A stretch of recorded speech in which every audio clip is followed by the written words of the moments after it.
He died on the bridge he had built himself. He fell asleep at the wheel at 3 in the morning and crashed into a support pillar.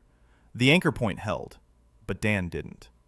And now he opens his eyes in a stranger's body, with a slave brand on his collarbone.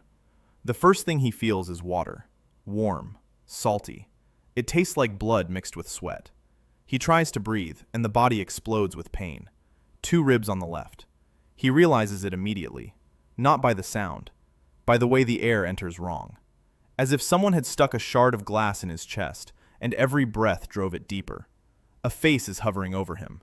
A boy of about 10, holding a clay bowl in trembling hands. His lips are moving. He's speaking a language Dan has never heard before, and Dan understands every word. "Uncle Corvin, don't die. The overseer is coming. Get up. Come on, get up." The sky above his head has burned white, as if someone had held a normal blue sky over a fire until all the color had boiled away.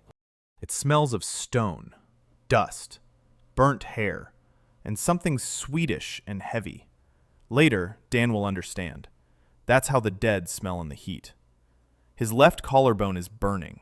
It doesn't hurt, it's burning, as if someone is screwing a red-hot screw into it right now. Dan glances down and sees glue, a triangle inside a circle. The skin around it is old, bumpy, long since healed. This brand wasn't made today.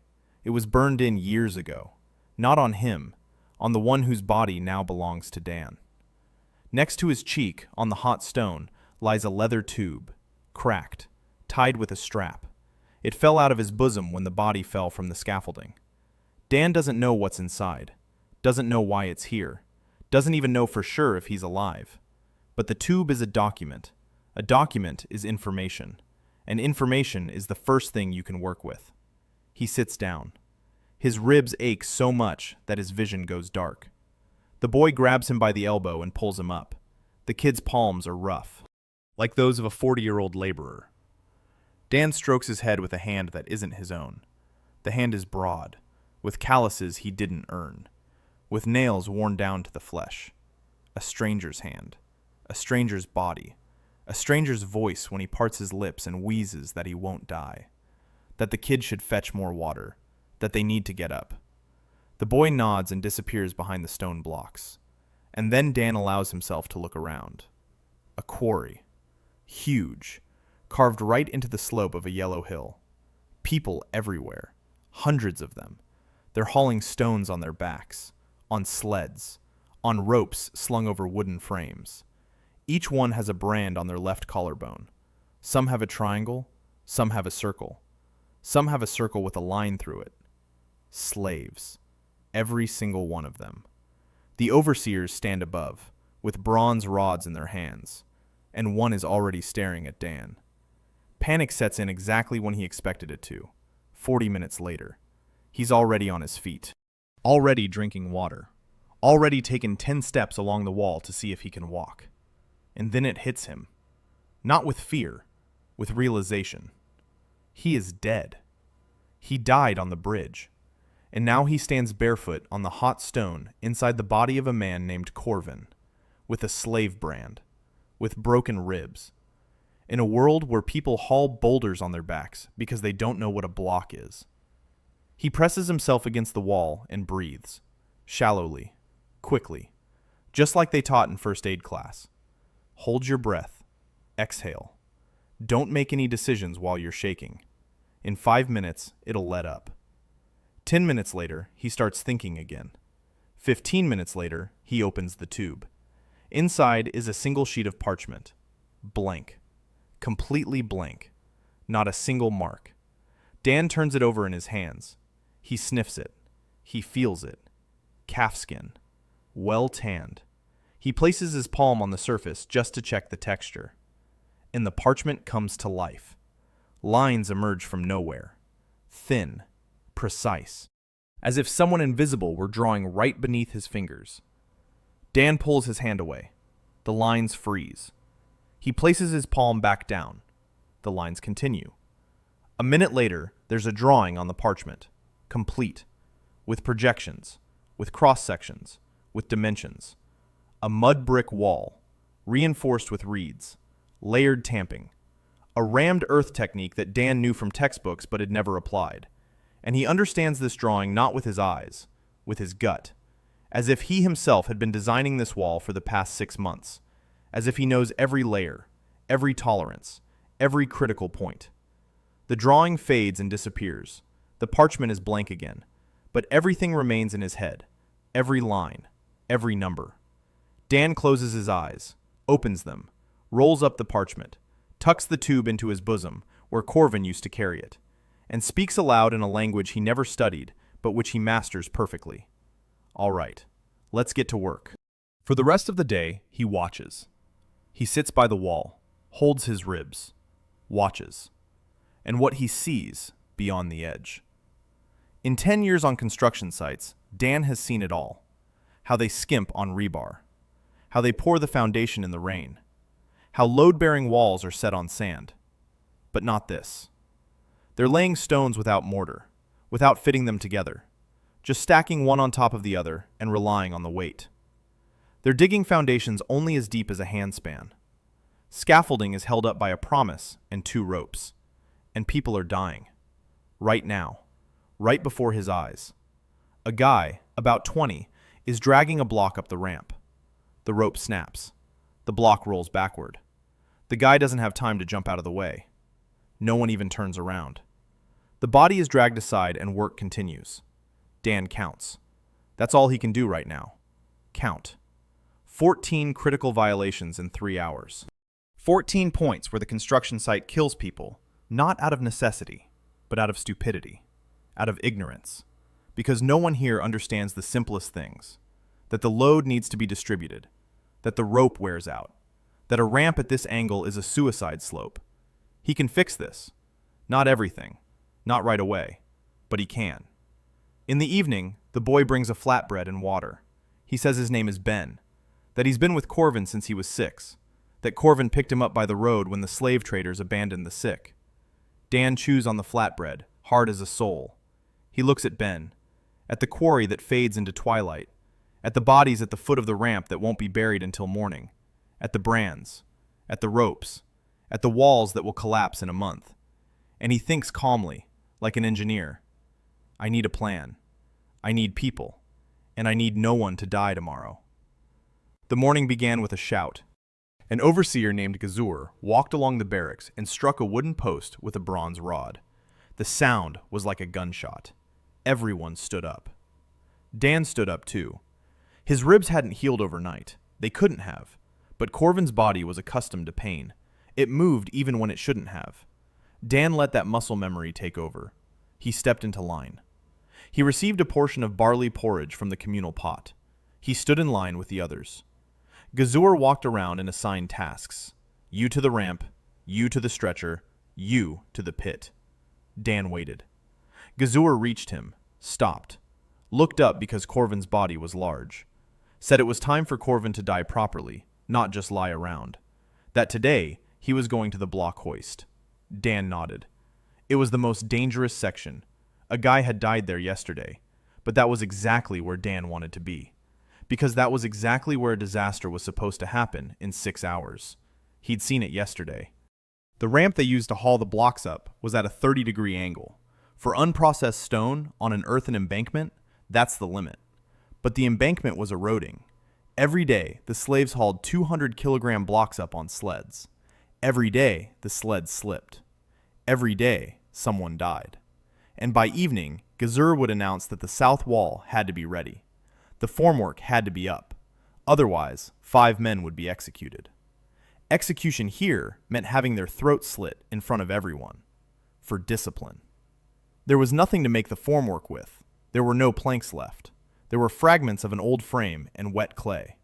No one could assemble formwork from that. Dan knew it. Gazur knew it. The 5 who would be chosen for execution didn't know it yet, but they would soon find out. Dan had 6 hours. He went to the ramp. He worked in silence. He pulled the rope. He pushed the block. He breathed through the pain. And he watched. He watched the people around him, how they moved, how they held their tools, how they exchanged short phrases without turning their heads so the overseer wouldn't notice. He was looking for the smart ones, Those who worked not just with their hands, but with their heads. Who placed a pebble under the pulley so it wouldn't roll back. Who moistened the rope so it wouldn't slip. Who adjusted the block before lifting so the center of gravity was lower. He counted 8 of them. 8 out of about 100 people on this section.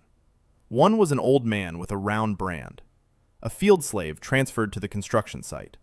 He was the only one who thought to tie himself to the ramp post with a safety loop. The second was a sturdy man in his 40s with a broken nose.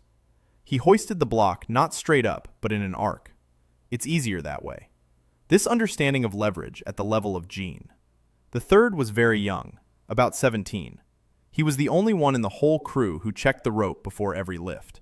He ran his fingers along its entire length, looking for fraying. The other 5 were all different, but each did something the others didn't. Each one thought. By noon, the sun had become unbearable. They brought water once, 1 bowl for 10 of them. Dan gave his to Ben, who was hanging around nearby, handing out small tools. Ben refused. Dan insisted. At 1 o'clock in the afternoon, Gaz-Zur announced what Dan had been expecting. The south wall, sunset, the formwork. 5 men to the knife if it isn't ready. The barracks fell silent. Dan saw the men around him lower their eyes, their shoulders hunching. Someone in the back quietly beginning to murmur a prayer to one of the 7 winds. No one protested. Not because they were cowards, because protest meant immediate death, and silence gave them a chance to live to see tomorrow. Dan stepped out of line. Gaz-Zur noticed it instantly. He turned around, a rod in his hand. Dan stepped within striking distance and said calmly, "Give me until sunset, and the wall will stand. Not a formwork, a wall, an entire section, stronger than anything built here before me. If it doesn't work out, kill me first. I'm a volunteer." Gaz-Zur looked at him for a long time. Then he laughed. The laugh was genuine. He found it funny. A slave with broken ribs promising a wall in half a day. It was so absurd that Gaz-Zur didn't see a threat. He saw entertainment. He gave his permission. Dan gathered 8 men, the same ones. He led them aside behind a stack of blocks. He crouched down and sketched a diagram on the ground with a stick. He didn't take out the scroll. He didn't need to. He had memorized the blueprint for the mud brick wall reinforced with reeds down to the last line yesterday. The scroll didn't just show. It laid out. Every dimension, every tolerance, every layer. Dan drew and explained. Here's the earth. Here's the water. Here's the reed. We cut the reed into pieces a cubit long. We lay down a layer of clay, a palm's width high. We lay the reed crisscross. We tamp it down with an earthen roller. We make the roller from a log wrapped in wet hide. Next layer. We tamp it down. Next. And so on until it's as tall as a man. The wall will be standing by sunset. It will be stronger than stone, because here they lay stone without mortar. But this wall will be a monolith. 8 men looked at him. The old man with the round brand asked first, "How did Corvin know this?" Dan replied that it didn't matter where he got it from. What mattered was that it worked. The old man was silent for a moment. Then he nodded. They began. 5 hours. The sun was beating down so hard that the clay dried out before they could tamp it down, and they had to water it. There wasn't enough water. Ben hauled it from the stream 400 paces away in 2 jugs. Dan gave the orders, not with his hands, because his ribs wouldn't let him, with his voice. A layer, reeds, tamp it down, more evenly. One more time. The guy with the broken nose turned out to be the best tamping man. He could feel when the clay was dense enough. He didn't check. He felt it with his feet. The old man cut the reeds precisely and quickly. The young man checked each layer by pressing a straight stick against it. Level. He didn't know that word, but he was doing exactly what a level does. Dan watched him and thought that in a year, this guy would be building better than half of his former students. By sunset, the wall stood, a section 15 paces long, as tall as a man, straight, level, monolithic. Dan walked up and punched it with his fist. The wall didn't budge. He turned to his group of 8. They stood and looked at what they had built, dirty, sunburned, with cracks on their lips from thirst, but they were looking at the wall. And in their eyes was something Dan hadn't seen in anyone on this construction site in 2 days. They saw the result. They saw that their hands could make not just work, but something. Gazur arrived 10 minutes before dark. He stood there. He touched the wall, kicked it with his foot, stood there a little longer, left without saying a word. An hour after sunset, when the barracks were already asleep, a man came to Dan, an old man, gray-haired, with trembling hands bearing traces of ink and stone dust, the hands of an architect. Dan realized this before the man crouched down in front of him, before he looked him in the eyes with a long, heavy gaze, before he uttered a single word. Slave. And then a second. Who are you? Dan looked at the old man, at his hands, at the ink ingrained in his skin, at the eyes in which there was neither anger nor contempt, only hunger. The hunger of a man who had been building for 40 years and knew he was building it wrong, but didn't know how to do it right. Dan answered, "The one who will build you a city, if you give me people and don't let them kill me." The old man was silent for a long time. Then he stood up. His knees creaked. He said his name was Malik, that he was the chief architect of this construction project, and that in the morning, Dan would go with him. Malik brought him there at dawn, not to a workshop, not to an office, to a pit. The pit had been dug into the hillside north of the main construction site, 3 paces wide, 5 paces long. The walls were smeared with clay. The roof was made of palm leaves. Inside stood a stone table. On the table lay clay tablets, dozens of tablets, blueprints, calculations, lists. Malik said this was his place, that this was where he worked when he wasn't being disturbed, that now Dan would work here too. He didn't say it as an order, more like a suggestion, and as a test. Malik placed a tablet in front of him. On it was a plan of New Kadesh, a city on a hill, walls around the perimeter, a palace in the center, a temple complex on the northern slope, granaries, barracks, residential quarters. The plan was beautiful, neat. The lines were straight. The proportions were pleasing to the eye. And it was hopeless. Dan looked at the board and saw a disaster. Not because Malik was untalented. On the contrary, Malik was the best of those who could be the best in the world without knowing structural engineering. He intuitively sensed beauty. He understood stone. He knew dozens of techniques that had worked for centuries. But he didn't know physics. The walls on the plan were the same thickness all around the perimeter, but the north side stood on rock and the south on clay. The north side would stand for 1,000 years. The south side would collapse after 2 rainy seasons. The water supply was settled with a single phrase written in chalk in the corner of the tablet. The priests will provide it.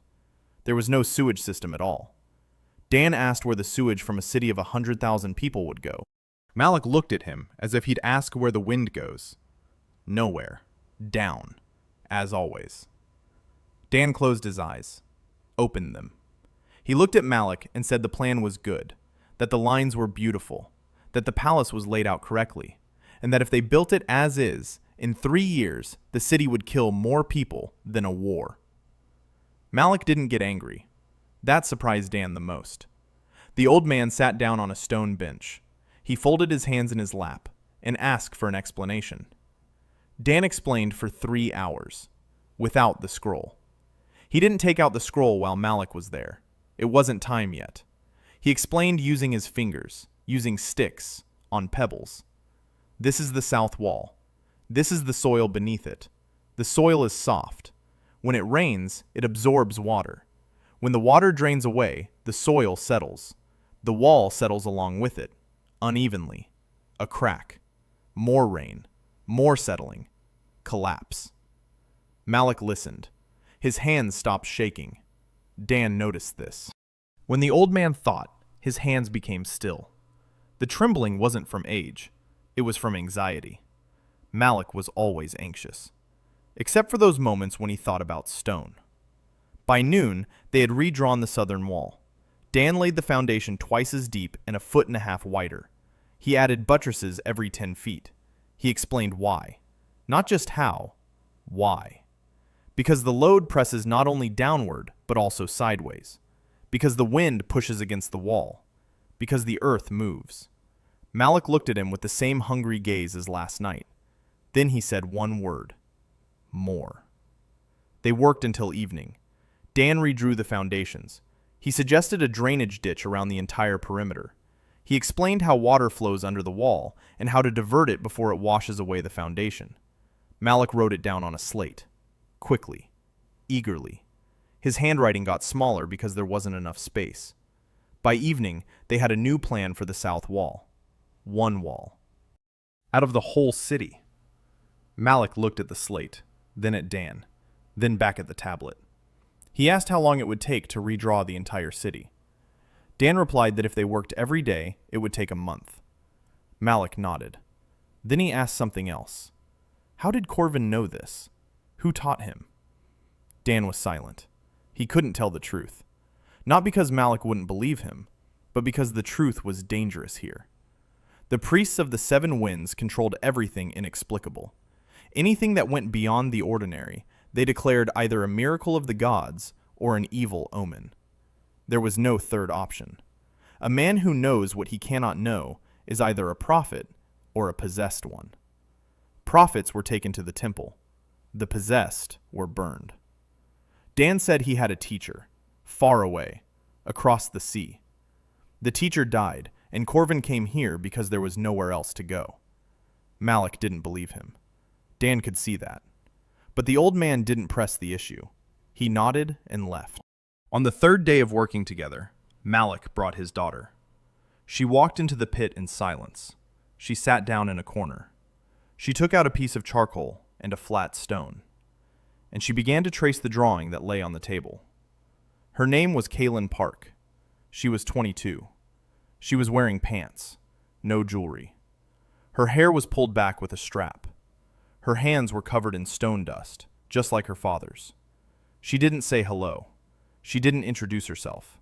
She just drew. Dan was drawing his corner. She was drawing hers. An hour later, she stood up. She walked over to his drawing. She poked her finger at the corner beam of the second-story ceiling. She said the load was distributed incorrectly. That if a vertical support were placed here, the beam would sag in the center because the distance between the supports was too great for a beam of that cross-section. An intermediate support was needed, and the beam was thicker. She was right. Dan recalculated. She was absolutely right. He looked at her. She was looking at the drawing, not at him. At the drawing. She cared more about that. Dan said she was right and that he would fix it. Kaylin nodded. She went back to her corner. She continued drawing. Malik stood at the entrance and watched them both. There was something complex on his face. Pride, pain, jealousy, all at once. His daughter had spotted a mistake he hadn't seen, in a slave's drawing, and she was right. Dan realized at that moment that Malik would be his biggest problem and his most important ally at the same time. For the next 2 weeks, Dan worked. By day in the pit with Malik and Kaylin, by night in the barracks with the scroll. He asked for blueprints, foundations, walls, floors, drainage. Every night when everyone was asleep, he placed his palm on the parchment and formulated a request. The scroll provided perfect solutions, adapted, from local stone, for local hands, with allowances for local tools. In the morning, Dan would come to Malik and sketch on a tablet what he had memorized during the night. Malik thought Dan was calculating it all in his head. In a sense, he was. The scroll didn't just show a picture, it imparted understanding. Dan knew why every stone was placed exactly that way. 2 weeks later, Gazor announced that Corvin had been transferred from the general crew to the architect's command. Officially, he was now called the architect's assistant. This meant the right to speak with the overseers without being beaten, the right to a double portion of food, the right to a separate sleeping place, the right to walk around the construction site without an escort. This wasn't freedom yet. It wasn't even a shadow of freedom, but it was a step, the first step. Water was the main problem, not the walls, not the foundations, not the palace. Water.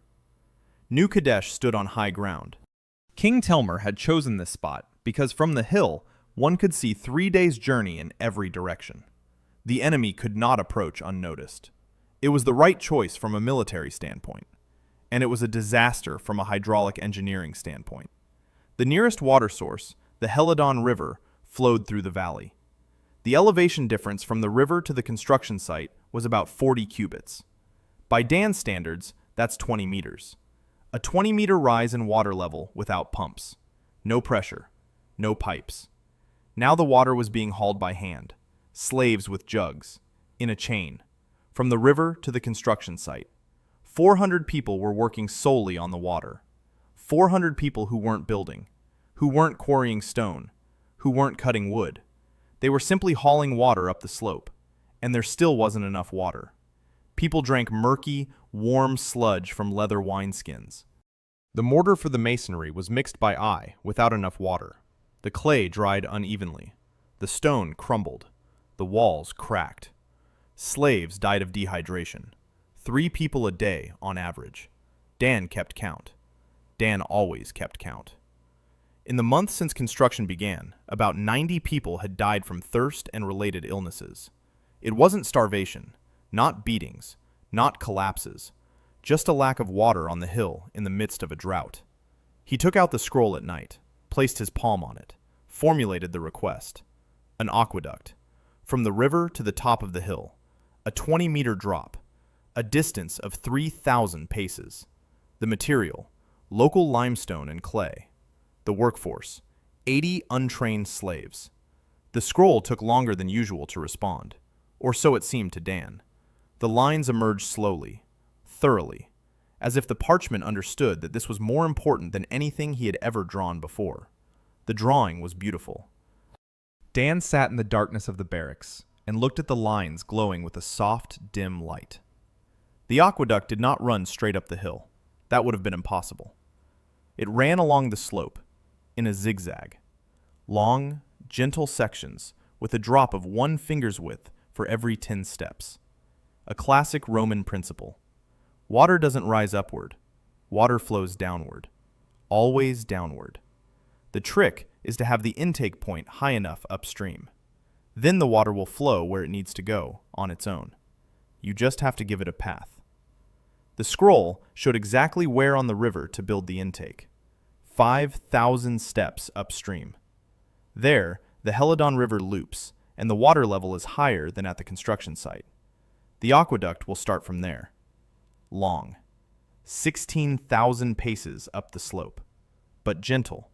With a gradient the water can overcome on its own.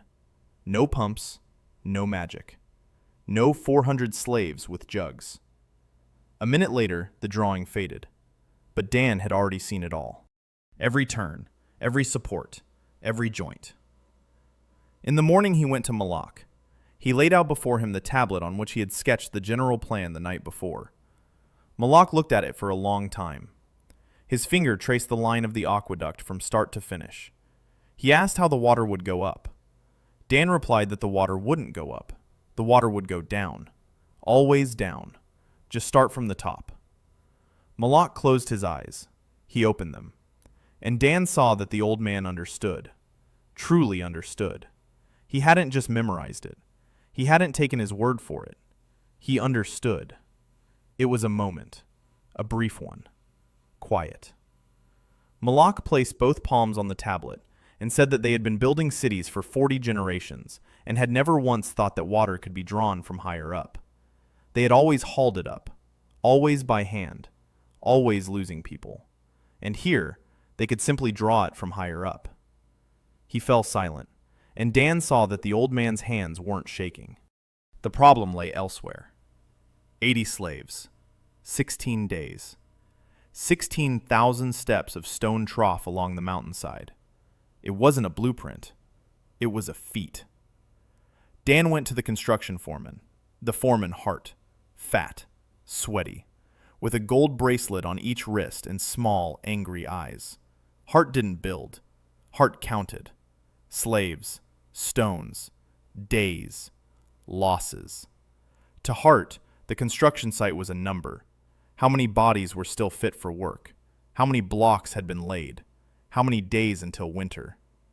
Dan walked in and told him he needed 80 laborers for 16 days.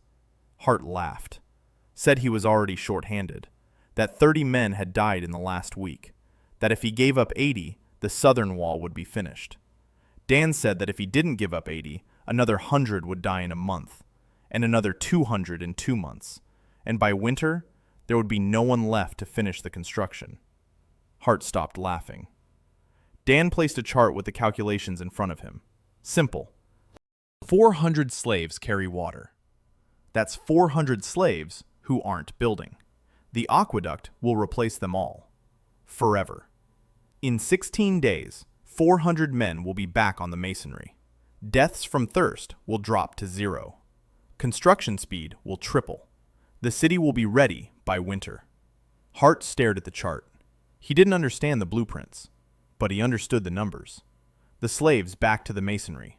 0 casualties. 3 times the speed. He gave 80.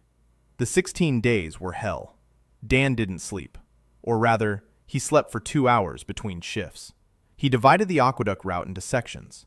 He assigned each section to one of his 8 men. They became foremen. Each led 10 slaves. Dan explained to each foreman personally. He drew with a stick on the ground. He demonstrated with his hands.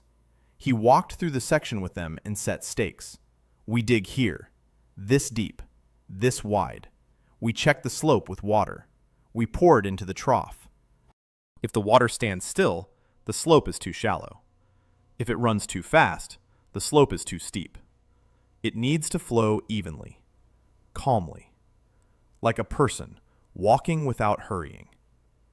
It was simple. It was brilliantly simple. Each of the 8 foremen understood it within an hour. Each of the 80 slaves understood it within a day. Dan wasn't building an aqueduct. Dan was teaching people to build an aqueduct. That was 10 times harder and 100 times more important. Kaylin showed up on the 4th day, uninvited. She stood next to Dan and silently began checking the joints of the trough. She found 3 places where the stones didn't fit tightly. She showed the foreman. The foreman fixed it. She didn't say a word to Dan. She just worked. On the 10th day, the first problem arose. A section at the bend in the slope. The soil turned out to be softer than expected. The gutter had sagged.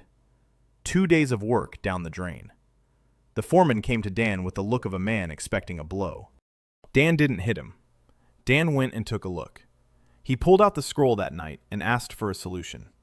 The scroll showed a retaining wall, a simple one, made of stone, with a drainage hole at the bottom so the water from the ground wouldn't press against the wall. Dan fixed it in a day. The foreman watched him work. Then he asked if he could try building a retaining wall too. On the 16th day, the water started flowing. It didn't leak. It didn't rush. It flowed, calmly, evenly, like a person walking without hurrying.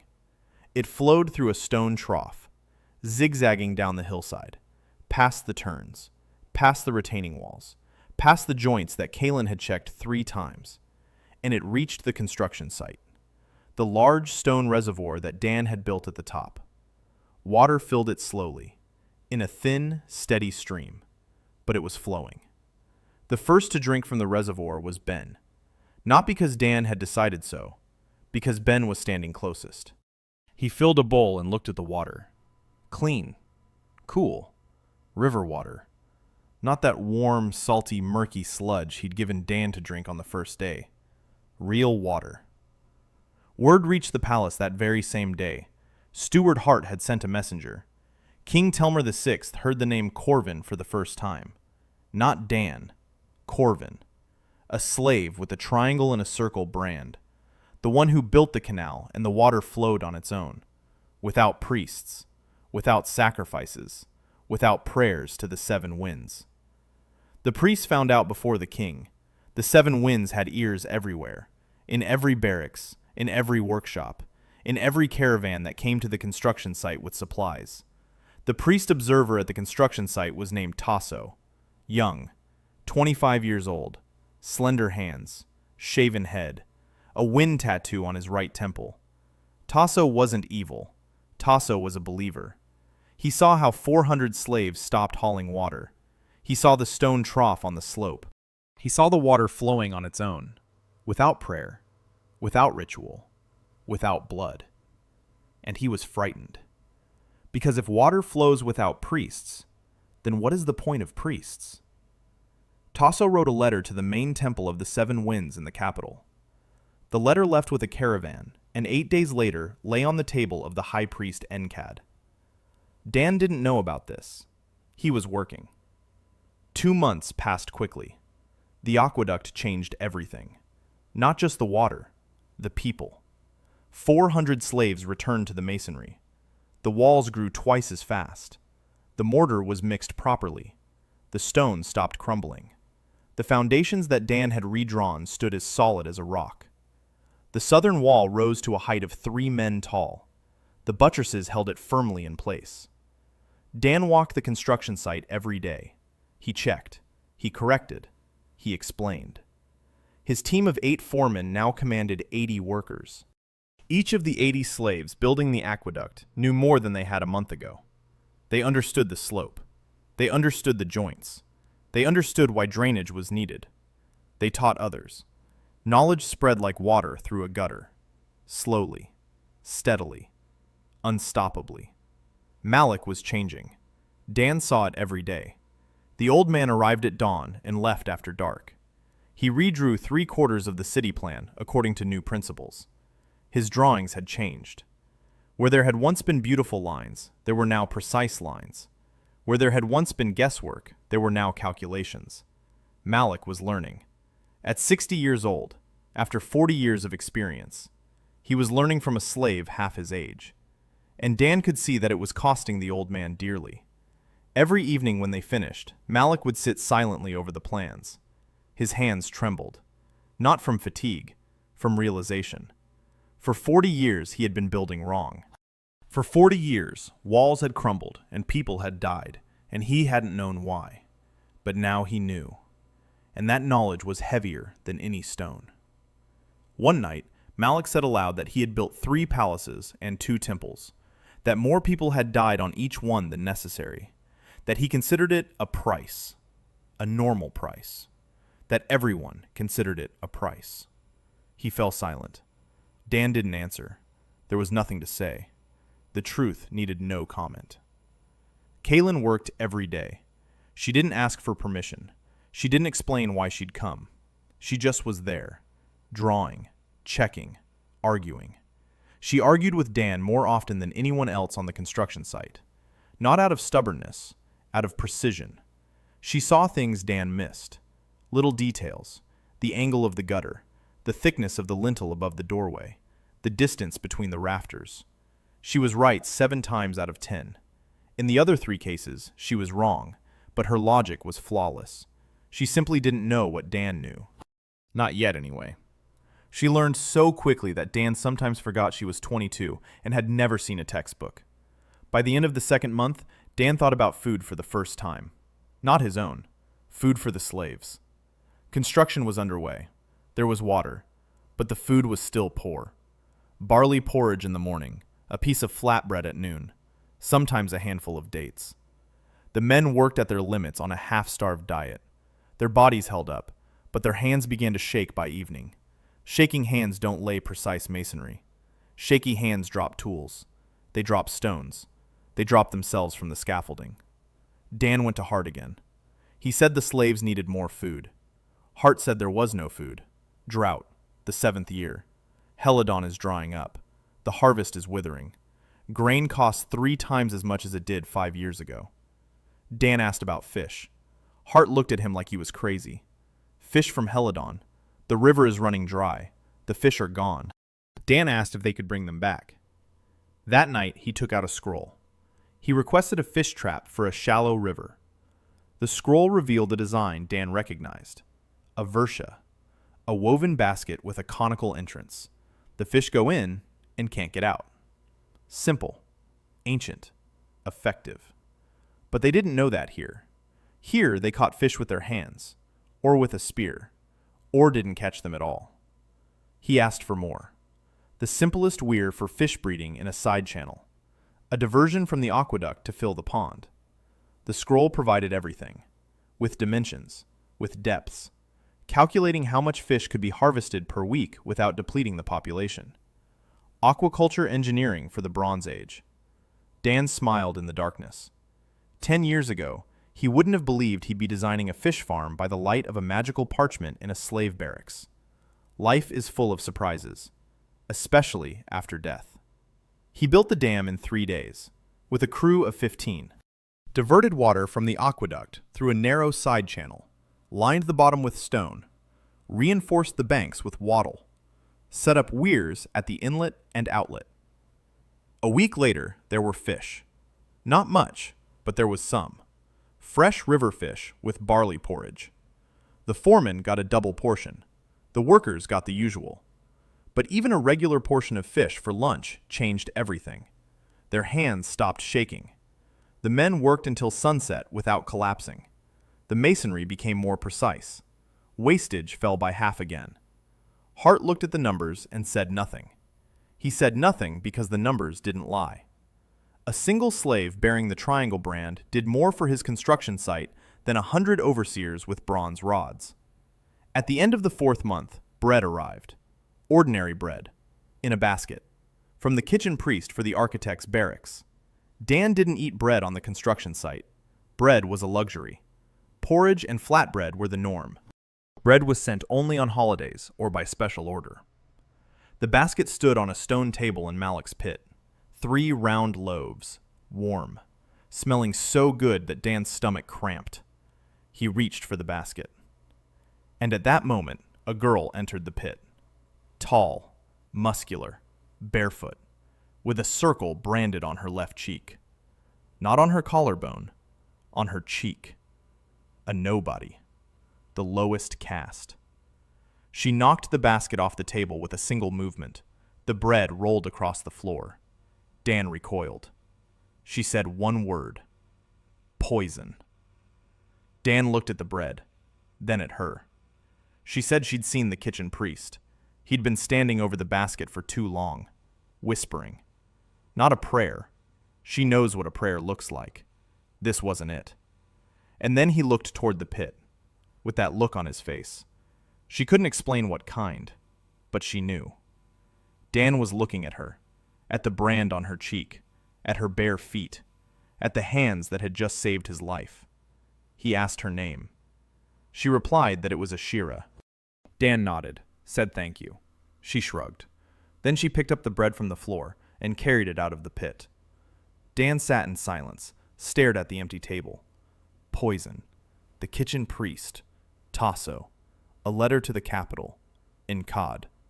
Here it began. He had been waiting for this. He knew it would come sooner or later. A man who performs miracles without gods is dangerous to those who trade in gods. Logical, predictable, deadly. That evening, Dan didn't go to the barracks. He sat in the pit, thinking. The scroll lay on the table. Dan placed his palm on it, and for the first time in 4 months, requested not a blueprint.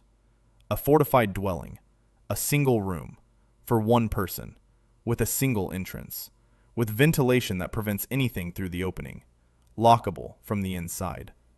The scroll produced a blueprint of a small stone room, as secure as a safe. Dan looked at the lines, and for the first time thought that one mind wasn't enough. He could design walls, aqueducts, fish farms. He could teach people, but he couldn't sleep with his eyes open. He couldn't check every piece of bread. He can't watch the back of everyone who approaches him. He needs people, not laborers, not foremen, people who will stand between him and those who want him dead. And the first of them had just knocked the poisoned bread off the table. Chapter summary. In 2 months, the construction site has been transformed thanks to the aqueduct. Dan built a fish weir and improved the slaves' diet. The priests organized the first assassination attempt using poisoned bread. Ashura saved Dan and became the first person in his future protection detail. Dan realized that he needed not only builders, but also those who would protect him. Ashura didn't leave. Dan didn't ask her to stay. She stayed on her own. The morning after the poisoned bread, she sat at the entrance to Malik's pit and cleaned fish with a bronze knife. When Dan came out, she held out a piece of fried on a flat stone. She said she had prepared it herself, that she had checked it herself, that he could eat it. Dan ate and looked at her.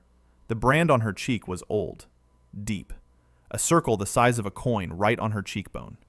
No one's. It meant she'd been sold at least 3 times, and every owner had rejected her. When a slave was returned to the merchant, they'd brand a new mark over the old one. 3 sales, 3 rejections. After the third, they'd brand her face, so everyone could see. Damaged goods. Dan asked how old she was. She said she was 19. He asked where she was from. She said she didn't remember. She was 4 when they took her. She remembers the smell, wormwood and hot sand. Nothing else. Dan nodded. He said he needed help. Not on the construction site, by his side. Ashera looked at him with a long gaze. She asked why she needed this. Dan said he would teach her. Everything he knows. That she wouldn't be a slave to a master, but an apprentice. That the difference is that an apprentice one day becomes a master. Ashera was silent. Then she said she couldn't read. Dan replied that she would learn. She asked why she should believe a slave with a triangle who speaks like a free man and builds like a god.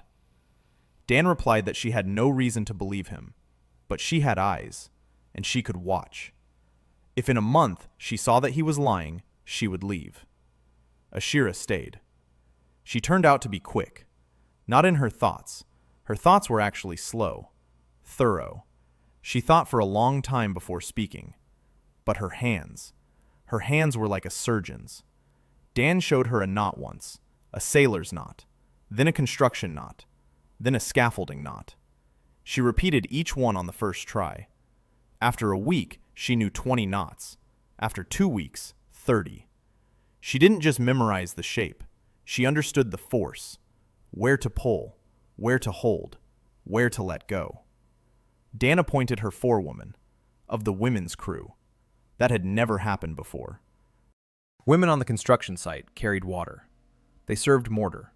They cleaned up debris. They didn't lay stone. That was considered men's work. Dan told Malik that he needed more hands, and that half of humanity's hands were just as good. Malik looked at him as if he were mad. Then he looked at Ashera, then at the wall she had built in an hour to prove she could do it. The wall was straighter than half the men's crews could manage. Malik gave his permission. The courtyard was in shock. Hart was in shock. Gazur was so shocked that he forgot to strike the slave who walked past without bowing. 15 women went out to lay the southern wall. Ashera was in charge. Loudly. Directly. She cursed so loudly that the masons on the neighboring site stopped to listen. Who laid this? She wants to look into the eyes of whoever laid this. This stone is crooked. Not just a little crooked. Crooked like a drunken donkey on a slope. Fix it. Now. The women worked. At first hesitantly, then faster. A week later, their section of the wall was the best on the entire southern line. Ashera checked every stone. She touched them with her hands. She tapped them. She listened to the sound. Dan hadn't taught her that. She figured it out on her own. A stone that lies flat sounds hollow. A stone that lies crooked rings out. Simple and precise. Meanwhile, Dan worked on something more important than the walls. On the sewer system. A city of 100,000 people without a sewer system is a killer city. Dan had seen this in textbook examples. Cholera, dysentery, typhus. Dirty water killed more people than wars. He took out the scroll at night. He asked for a drainage system for a city on a hill. The scroll produced a solution elegant in its simplicity. Closed stone channels beneath the streets, sloping from the center to the perimeter, with settling tanks at the outlet, with sand filters. Dirty water flows down the slope by gravity. Clean water comes from above via an aqueduct. 2 streams. They never cross. Dan sketched the system for 3 nights. During the day, he transferred it to tablets. Malik watched and said nothing. Then he said that in 40 years of construction, not a single king had ever asked where the sewage went. Dan replied that that was precisely why kings die of animal diseases at 30. Malik chuckled. It was the first time the old man had laughed in Dan's presence. By the middle of the 3rd month, a messenger from the palace arrived at the camp. King Telmer VI wished to see a slave named Corvin. Malik turned pale. Dan did not. He had been expecting this. He knew that sooner or later, the man sitting up above would want to see the man building down below. The question was, what exactly the king wanted to see? A miracle or a threat? Malik said he would go with him. Dan nodded. Kaylin said she would go too. Malik forbade it. Kaylin looked at her father with that look from which Malik always turned away. A look that contained everything she didn't say out loud. That she wasn't a child. That she saw more than he thought. That she had a right. Malik turned away. Kaylin went with them. The Palace of God stood in the old capital, 2 days' journey away. They walked. A slave had no right to a carriage. Malik rode a donkey. Kaylin walked beside Dan. For 2 days, they barely spoke. Kaylin was silent. Dan was silent. But it wasn't an awkward silence. It was the silence of two people thinking about the same thing. She was thinking about the blueprints. He knew this because he saw her lips moving and her gaze fixed on the distance. She was calculating in her head. During a rest stop, she asked one thing. Why does the arch hold? Not how. Why? What is it about the very shape of the arch that keeps the stones from falling? Dan explained for half an hour, sitting on a rock by the road, drawing with a stick in the dust. Every stone pushes down. The arch converts vertical pressure into lateral pressure. Each small wedge transfers the load to the next one, and on, until it reaches the supports. The supports anchor it to the ground. The ground holds everything. Kaylin listened without blinking. Then she said it was beautiful. Not useful. Not clever. Beautiful. Dan looked at her and for the first time thought that this girl would become a better architect than he was. The palace was made of adobe. Huge. Ugly. Thick walls. Narrow windows. A flat roof where dates were drying. Dan went inside and counted 6 structural flaws within his first 10 steps. The ceiling was sagging. The columns weren't aligned. The floor was uneven. The plaster was cracking because the walls were breathing due to temperature fluctuations, and the plaster had been applied without reinforcing mesh. Dan said nothing. He hadn't come to criticize the palace. He had come to survive. Telmer VI turned out to be young, 32 years old, thin, nervous, with quick eyes that didn't linger on anything for more than a second. He sat on a stone platform in a hall with a low ceiling and looked down at Dan. 4 others stood nearby, an advisor, a military commander, a priest, and a woman. The woman was dressed in white, short, straight as a column, her face impassive, her eyes attentive. Dan didn't know who she was. Then he found... Telmer asked if it was true that the slave Corvin had brought water to the hill without the priest's help. Malik replied that it was true. Telmer asked how. Malik looked at Dan. Dan spoke. He spoke simply, briefly, without technical details. Water flows down, always down. If you take water from higher up the river and give it a path, it will reach where it needs to go on its own. It's not magic. It's water. Telmer listened. For the first time, his eyes lingered. On Dan. For a long time. Then he asked if Corvin could finish building New Kadesh. Dan replied that he could, if he were given people, tools, time, and the right not to be killed for the result. Telmer didn't smile, but something in his expression shifted. He said he would think about it. The audience ended. Malik led Dan out of the hall. Kaylin was waiting outside. She asked how it went. Dan said he didn't know, what the king was thinking. That was better than if the king weren't thinking at all. The woman in white found them that evening. She came into the guest quarters and sat down across from Dan.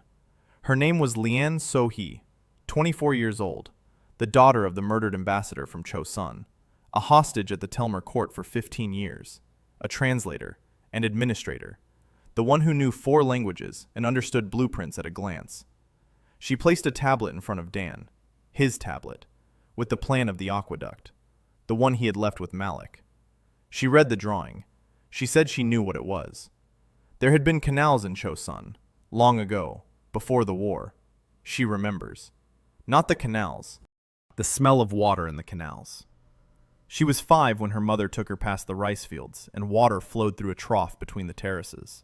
She had forgotten her mother's face, but she remembers the smell of water. Dan listened, He didn't interrupt. Leanne spoke little, but every word was exactly where it belonged. She said that Dan was interesting, that a slave doesn't speak the way he does, that a man who knows how water flows knows other things as well, and that she was curious what those were. She stood up and left. At the threshold, she turned around and said that Dan had enemies at court whom he hadn't seen yet, and that he needed someone who could see. Dan watched her leave. Then he looked at Kaylin. Kaylin was staring at the door through which Leanne had left. Her face showed nothing. Absolutely nothing. It spoke louder than any expression. 3 days after returning from the palace, Dan received what he had been waiting for. Not freedom, not a title, authority. A messenger brought a clay tablet bearing the seal of Telmer.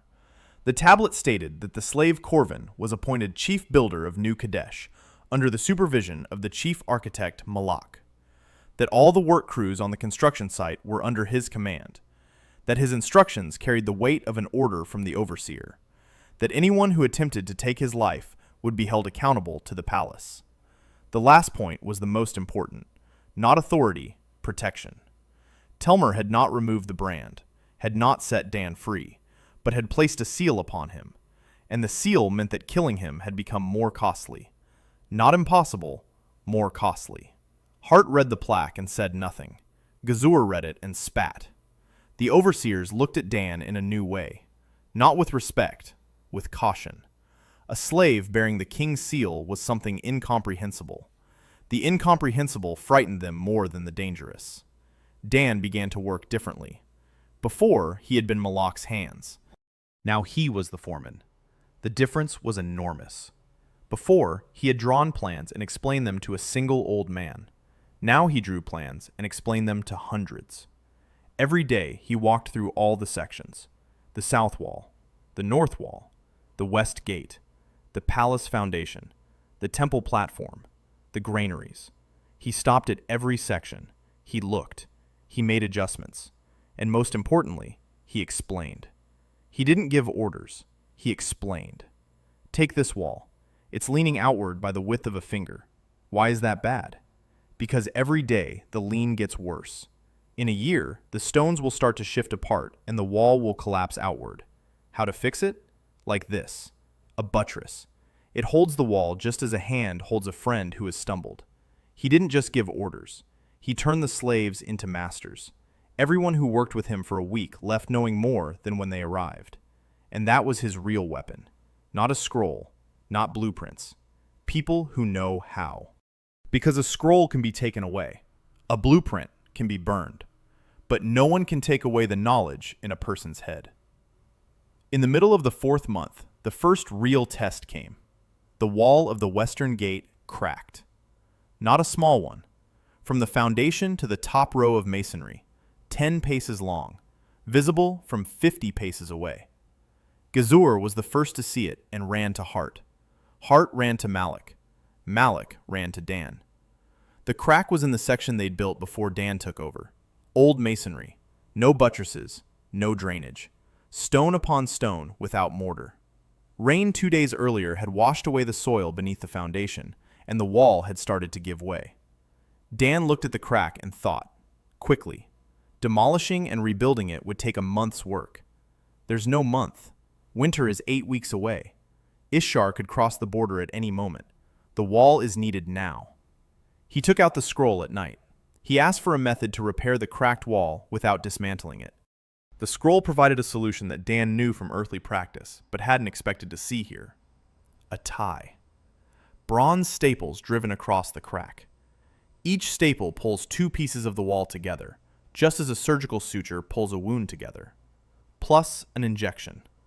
A liquid clay mortar mixed with fine sand, poured into the crack under pressure. The pressure is created simply. A leather bag is filled with mortar. The bag is inserted into the crack. A stone is placed on top. The stone applies pressure. The mortar fills every gap. Dan repaired the wall in 4 days. 20 bronze staples, 16 bags of slurry. The wall stood as good as new. Better than new. The staples held it together more firmly than the original masonry. Malak stood nearby all 4 days, watching, taking notes. His hands trembled, but he recorded every step. When the wall was finished, he placed his palm on the stone and stood there for a minute. Then he turned to Dan and said that 40 years ago, a wall in the palace in Ishar had cracked. He had torn it down and rebuilt it. 7 months. 30 slaves had died. If only he'd known about the staples. He didn't finish. Dan didn't finish for him. Kaylin stood nearby and looked silently at her father. At the end of the 4th month, another event occurred. Leanne sent a letter. Not a tablet. Paper. Real paper. In Akadria, paper was a rarity. Imported. From Cho-sun. It cost more than silver, and Leanne had spent a sheet on Dan. The letter was short. Priest Tasso had been recalled from the construction site. Another was coming to take his place. Older. More dangerous. His name was Gashan. He was from Enkad's inner circle. Leanne wrote that Gashan would not poison the bread. Gashan will smile. He will admire. He will offer the temple's help. And he will look for evidence of heresy. Because poison can be knocked out of your hands, but an accusation of heresy cannot be knocked out. Dan read the letter 3 times. He rolled it up.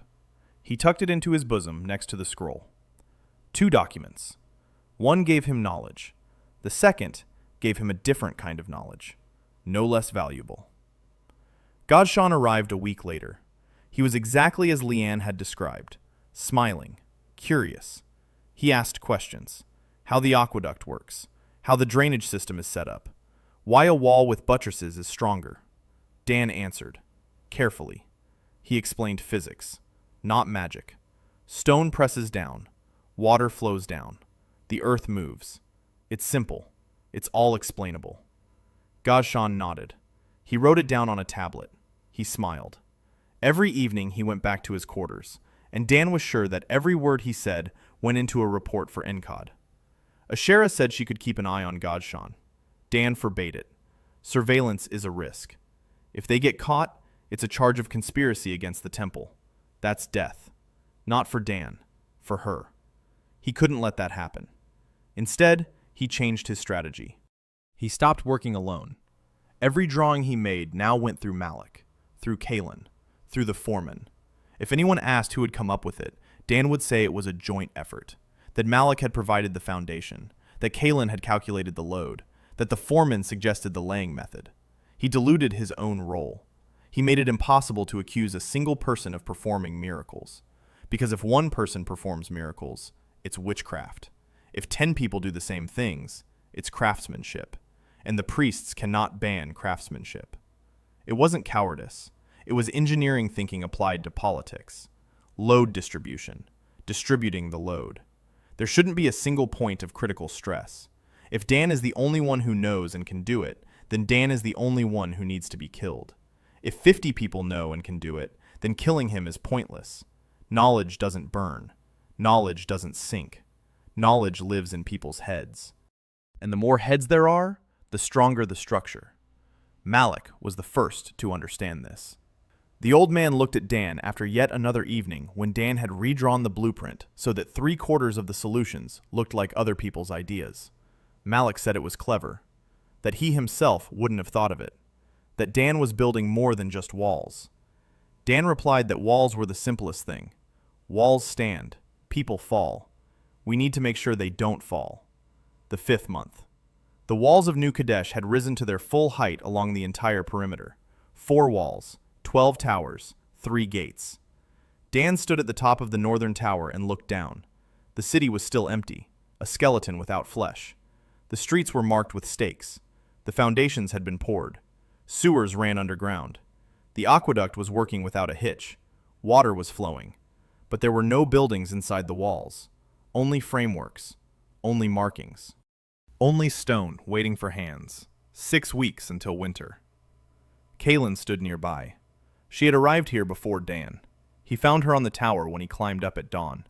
She was looking east, toward where, beyond 3 hills, lay the border with Ishar. She said she'd seen smoke beyond the 2nd hill yesterday. Not a fire. Bonfires. Many bonfires. Ishar was preparing. Everyone knew it. Telmer knew. Malik knew. Hart knew.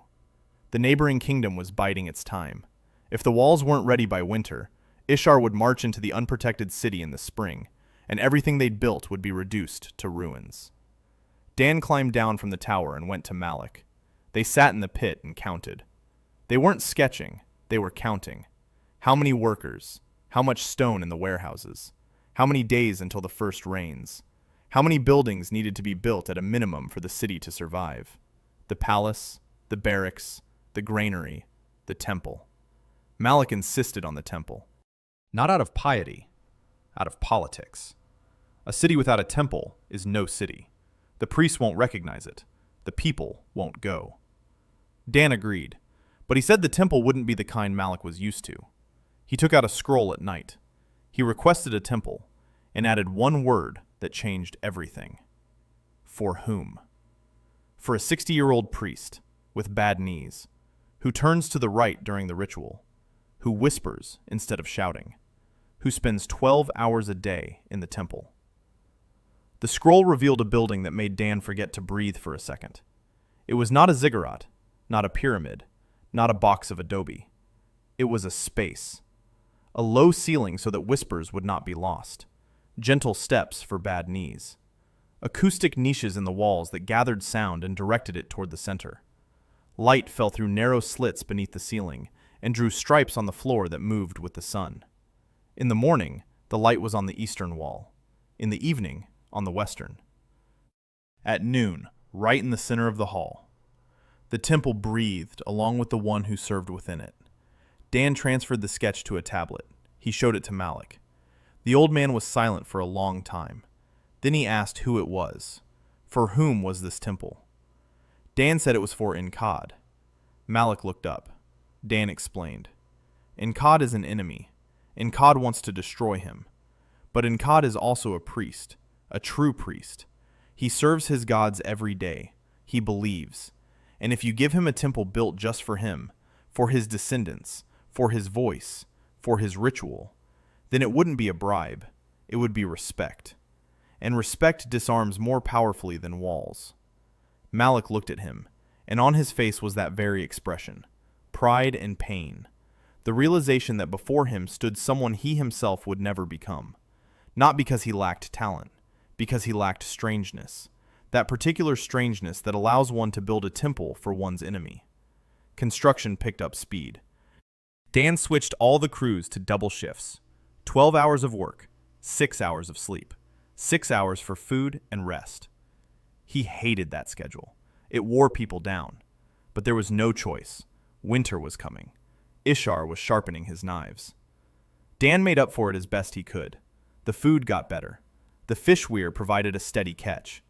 He asked the scroll for an improved bread oven. The scroll provided a design with double walls and an air gap. The oven baked faster and used half as much firewood. There was already little firewood on the hill. Every little thing counted. He built a bathhouse, not a luxurious one, a simple one, a stone pool, hot water from the oven through a ceramic pipe, cold water from the aqueduct. The slaves went in dirty and came out clean. For most of them, it was the first time in years. Ashira said that half the women cried in the bathhouse, not out of happiness, out of confusion. They didn't understand why. Why would someone build a place for them to wash? Dan replied that a clean person gets sick less often, works better, lives longer. Ashira said that wasn't it, that it wasn't about sickness, that when a person washes in warm water and no one is beating or yelling at them, that person feels, for just a minute, that they are human, not livestock. And for that 1 minute, it's worth building. Dan said nothing. She was right, and she'd said it better than he ever could. The 6th month began with rain, the first in 4 months. It rained for 2 days. The aqueduct held. The sewer system worked.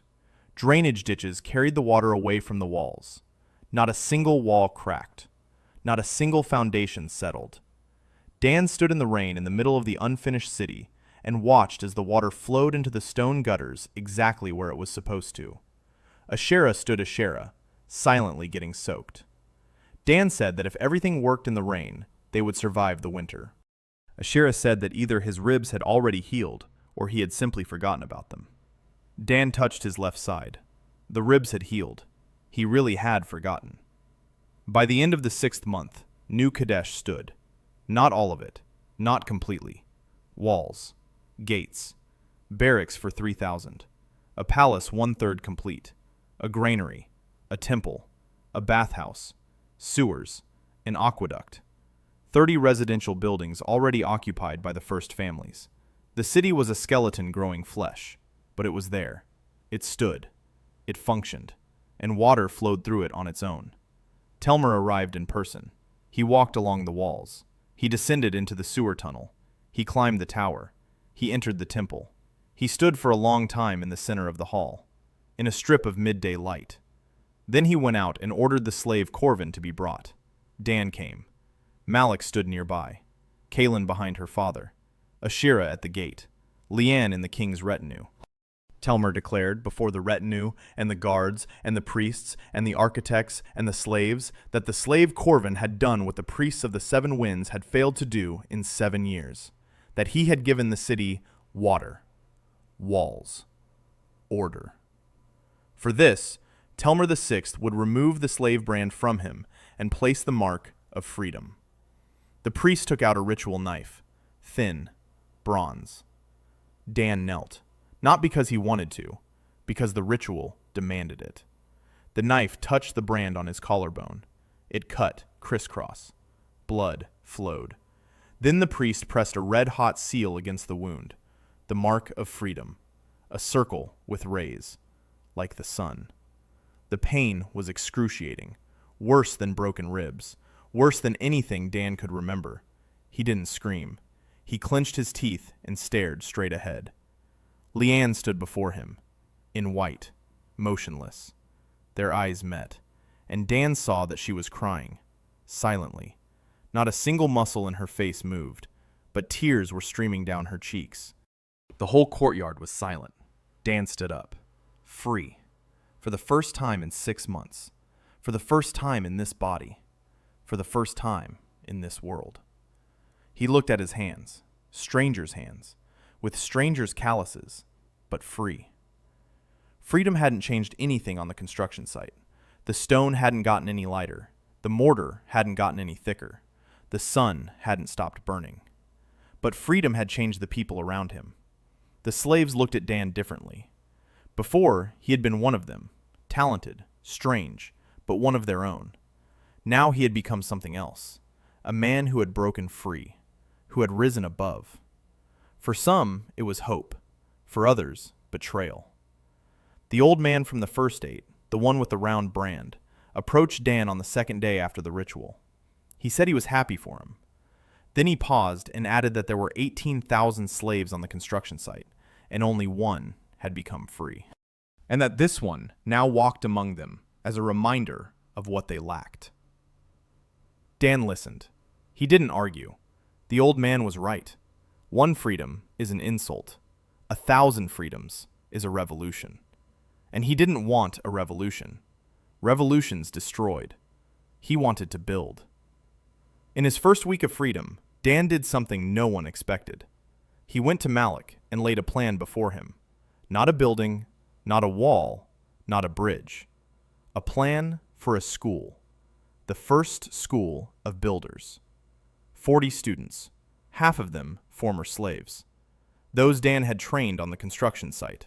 The best of the best. His 8 foremen. Asher. 15 more men selected over the past 6 months. The other half were the younger sons of the nobility, those who had not received an inheritance, those with nowhere else to go. In Akadria, a younger son without land went either to the temple, the army, or the bandits. Dan proposed a 4th path, to become an architect. Malik read the plan, and his hands trembled more than usual. He asked why the nobility should be near the slaves. Dan replied that a stone does not know who lays it, that an arch supports the prince just as it supports the slave, that if you seat them side by side and give them a single task, they will stop seeing the stigma. They will see the hands, and hands either know how or they don't. Malik asked who would teach them. Dan said he would, and Malik, and Kayleen. 3 teachers for 40 students. Malik was silent for a long time. Then he asked why Kayleen. Dan looked him straight in the eye. He said that Kayleen was the best architect of anyone he'd ever seen in this world. That she saw mistakes Dan himself didn't see. That she would teach calculations because she calculated faster and more accurately than anyone else. Malik turned away. His shoulders rose and fell. Once. He didn't turn back when he said he agreed. Telmer approved the school. Not out of kindness, out of calculation. Leanne explained to Dan why. She came to his new dwelling that evening, a stone room with a single entrance, the very one he had designed after the poisoned bread. Only now it was the dwelling of a free man, not a slave's secret hideout. Leanne sat across from him and spoke softly. Every word was like a coin she'd decided to spend. Telmer approved the school because architects are weapons. The 12 kingdoms wage war against one another with walls and sieges. Whoever builds better wins. If Telmer has 40 architects and Ishar has none, then Telmer is invincible. The king looks at the school and sees a forge of victory. Not a temple of knowledge, a forge. Dan nodded. He said he knew. That it didn't matter to him why Telmer had approved it. What mattered was that he had approved it. In 10 years, there will be architects in every kingdom, and not a single one will be able to wage war without their participation. But the architects will not fight, because an architect who builds a bridge will not destroy it. Leanne looked at him with a lingering gaze. She said he thinks further ahead than anyone else at court. Then she added that it is dangerous. Those who think further ahead usually die first, because they stand on the edge and don't see the precipice behind them. She left. She didn't turn around at the threshold. The school opened 2 weeks later, in an unfinished building by the north wall. The roof was temporary. The walls were bare. Benches made of rough-hewn logs. But a drawing hung on the wall. The first one. Drawn by Kayleen. An arch. With all her might. With all the calculations. Beautiful and precise, like everything Kayleen did. 40 students sat down on the benches. 20 former slaves with brands on their collarbones. 20 younger sons in clean shirts. They looked at one another, silently, with suspicion, with curiosity. Dan stood before them. He didn't give a speech. He picked up a fist-sized stone and placed it on its edge on the stone table. The stone stood. Then he picked up a second stone and placed it next to it. Then a third. Then he tilted the 2 outer ones toward each other, and they fell. Then he set them up again, added a stone between them, tilted the outer ones. The middle one held them up. An arch of 3 stones. He said that was all there was to it. All of architecture. Stones fall. The architect's task is to make sure they don't fall. Everything else is just details. One of the nobleman's sons laughed. He said even a child knew that. Dan looked at him. He asked if he knew why the middle stone didn't fall. The young man fell silent. Dan asked if anyone in the room knew. Silence. Then a 17-year-old boy stood up from a bench in the back. The same one from the first group of 8. The one who checked the rope before every lift. He said that the middle stone doesn't fall because the outer ones are pressing on it from the sides. And it's pressing on them. And they're all pushing down. But there's nowhere to go down because of the table. So the pressure goes sideways, into the outer stones. And the outer ones rest against the table, and they stay in place. He said it awkwardly, with the wrong words, but the essence was correct, perfectly correct. Dan pointed at him, said that this man with the brand on his collarbone had just explained the principle of the arch better than most of Acadria's architects, and that in a year, this man would be building structures that would stand for centuries. The hall was silent. The young nobleman was no longer laughing. For first month of school, Dan taught the basics. Stone, wood, clay. The properties of materials. What breaks, what bends, what crumbles. What holds water, and what lets it through. Kaylin did the calculations. She drew on the board and explained so quickly that half the students couldn't keep up. Dan asked her to slow down. She slowed down for a day and then picked up speed again. Malik came once a week. He sat in the corner, listened in silence, left in silence. Once, Dan noticed that after class, the old man was standing by Kalen's drawing on the wall. He stood there for a long time. Then he placed his hand on the stone next to the drawing. Not on the drawing itself, next to it, as if he were afraid to touch it, or didn't consider himself worthy. Dan walked over. He said quietly that Kalen was the best because she had the best teacher. Malik didn't turn around. His shoulders trembled. He left without looking back. Kalen didn't come to dinner that day. Dan found her in the North Tower. She was sitting on a stone, staring into the darkness. He sat down beside her. He didn't ask what had happened. He just sat there. Half an hour later, she said that her father had never once in his life told her he was proud of her, that she'd been waiting 30 years for those words, that she wasn't waiting anymore, that she'd gotten used to it. Dan didn't answer. Not because there was nothing to say, because words were useless here. She didn't need comfort. She needed a father who would say it. And Dan couldn't be her father. He could only build. Winter came early. The first snow fell on the walls of New Kadesh at the end of the 10th month. Light, wet. It melted by noon, but in the morning the city looked like a drawing on white parchment. The lines of the walls, the corners of the towers, the strip of the aqueduct down the slope. Everything stood out clearly, as if someone had traced the outlines with charcoal on the snow. Ishar struck 3 days after the first snow. Not with an army. The army was still far away. Ishar sent spies. 3 of them. They came with a trade caravan disguised as cloth merchants. Dan didn't notice them. Leanne did. She came to him in the morning. She said that one of the merchants spoke a dialect used only in Ishar, east of the river. That the second wore sandals with Ishar soles. Wood and leather sewn together in a specific patch. They don't sew like that in Telmar. The third one is clean. But the third one knows the city layout too well for someone who's here for the first time. Dan asked how Leanne knew about the stitching on the sandals. She replied that 15 years at court teach you to notice everything. When you're a hostage, your life depends on whether you see the knife before it sees you. Dan informed Malik. Malik informed Hart. Hart informed the commandant. The spies were taken quietly. No bloodshed. No public interrogations. They were simply taken away at night, and no one saw them again. Dan didn't ask what had been done to them. He knew. He decided not to think about it. There were things he could control, and things he couldn't. The deaths of the 3 spies lay beyond his power.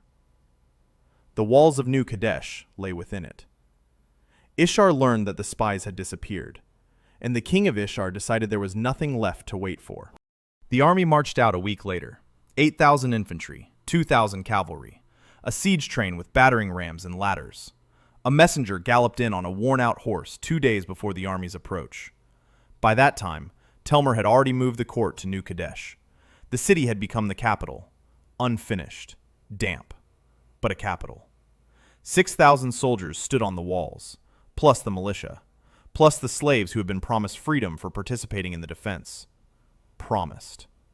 Dan knew that after the war, the promise would be forgotten. It was always forgotten. He thought about that later. Right now, he was thinking about the walls.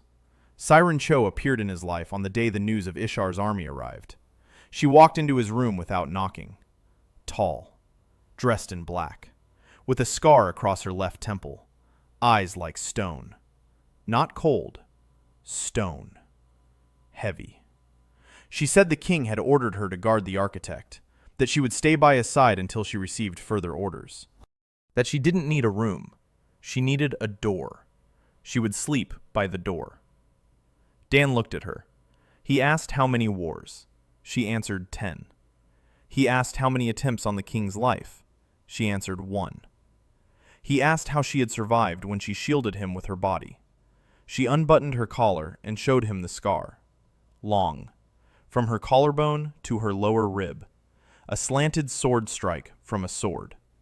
She didn't die because the attacker struck from above, and she's small. The wound ran along her ribs, not between them. Dan nodded. He said that ribs are a useful thing, that he'd seen for himself. Siren didn't smile. She never smiled. Her face was like a wall they'd forgotten to plaster. Functional. Unadorned. She lay down by the door on a thin mat. She placed her sword beside her. She closed her eyes. A minute later, she opened them. Dark. It was dark. Dan could tell by the way she was lying there, tense, with her eyes open in the dark. He didn't know why. He'd find out later. 2 days until the army arrived. Dan hadn't slept. He sat in Malik's pit and drew. Not walls. The walls were already standing. He drew traps. The scroll worked all night. Dan requested one after another, floodgates to flood the tunnels. He had built them into the wall's foundation 3 months ago. Not because he knew about Ishar, because any fortress must be able to flood tunnels. It's basic fortification. A reservoir on the wall connected to an aqueduct. You open the valve, and water flows into the channels beneath the foundation. The channels flood any tunnel within a 50-step radius of the wall. A drop grate at the gate, heavy, bronze, suspended by ropes through a system of pulleys. A counterweight. One man pulls the lever, and the grate falls, instantly, without warning. The enemy enters the gate and finds himself in a stone bag. A grate in front, a grate behind, loopholes above. He sketched and explained to Kaylin, who sat next to him and transcribed everything onto tablets. She worked in silence, quickly, precisely. Not a single unnecessary question. She understood the first time. Dan handed the drawings to the commandant. The commandant looked at him suspiciously. A slave. A former slave. A builder. Meddling in military affairs. But Telmer's seal was stamped on all the plates. The commandant complied. The shutters were inspected. The grate was installed. Catapults were positioned on the walls, not trebuchets. A trebuchet required a counterweight, which was unavailable. Simple ballistae, a lever, and a bucket. But Dan improved the design. The scroll showed how to add a second lever for tension. The range doubled. Accuracy. Accuracy wasn't the point. The stone flies roughly in that direction. That's enough when there are 8,000 in front of you. Ishar's army approached at dawn on the 12th day of winter. Dan stood on the northern tower and watched. He had never seen an army. Not in this life, nor in the last. It was like watching a flood. Mass. Movement. Unstoppable. Columns of infantry marched through the valley. Cavalry on the flanks. The supply train in the rear. Dust rose all the way to the horizon despite the wet ground. So many feet. So many hooves. The Ishar commander set up camp 1,000 paces from the walls, out of range of the ballistae. He knew his business. Dan knew. He went to Malik, said he needed to build something, right now, tonight. Malik asked what. Dan said he needed a collapsible pontoon bridge. Malik asked why. The river was frozen. There was no need for a crossing. Dan replied that Ishar would storm the walls. It would take a long time. It would be bloody. It was foolish. But they would do it because that's how they fought. And while they were storming the walls, Telmer needed to strike them from the rear, across the river, which wasn't frozen solid enough for cavalry. The ice was thin. The horses will sink through. But if we lay a light deck of tied-together planks on the ice, a long strip that can be rolled out in a minute, the ice will hold. Distributed load. The same principle as in a foundation. The wider the base, the less pressure on each point. Malik looked at him, and his hands didn't tremble. Dan built the crossing overnight. 30 planks tied together in sections. Each section 3 paces long, 2 paces wide. Ropes on the sides. You pull, and the sections unfold one after another like a scroll. Just like that very scroll. He smirked at the thought. Ishar had been storming the walls for 3 days. Ladders, battering rams, tunnels, everything by the book. The floodgates flooded the tunnels on the first night. The portcullis killed the vanguard that broke through the gate on the second day. The ballistae worked non-stop. Dan wasn't on the walls. Dan was down below. He was repairing a ballista that broke after its 20th shot. He was replacing a rope on the portcullis. He was patching a hole in the wall that the Ishar battering ram had breached. I patched it quickly. Stone and mortar. Staples. The same technique used to repair cracks. On the 4th day, Telmer's cavalry crossed the river via a pontoon bridge and struck the Ishar camp from the rear. The camp was empty. Everyone was on the assault. The cavalry burned the supply train, provisions, spare weapons, siege engines. An army without a supply train is just a mob. Ishar surrendered on the 11th day. Telmer's losses: 42 men. Dan learned of this while sitting in Malik's pit. Merrick was sitting nearby. He had met her on the 3rd day of the siege. She had come to the city with a temple caravan. Short, plump, red-haired, in robes that made her look like an angry sunset. She came to Dan on her own, said she'd heard about the steam pump. He hadn't built a steam pump yet, but rumors ran ahead of reality. Someone somewhere had said that an architect from New Kadesh could build a machine that breathes and pumps water. Merrick came to check it out. She was the high priestess of the lesser temple of the wind of the rising sun, a temple that had broken away from the 7 winds for the heresy of practical utility. Her temple believed that the gods wanted results, not blood, that prayer without action was just noise, that true service meant healing, building, and feeding. For this, Enkad had declared them heretics. Merrick didn't care. She sat next to Dan, sipping herbal tea from a clay cup, and said that the war was over, but the work wasn't. Dan agreed. Then he said he needed a healer at the construction site, that people were getting sick, that wounds were festering, that he could build a wall but couldn't cure a fever. Merrick looked at him and smiled for the first time.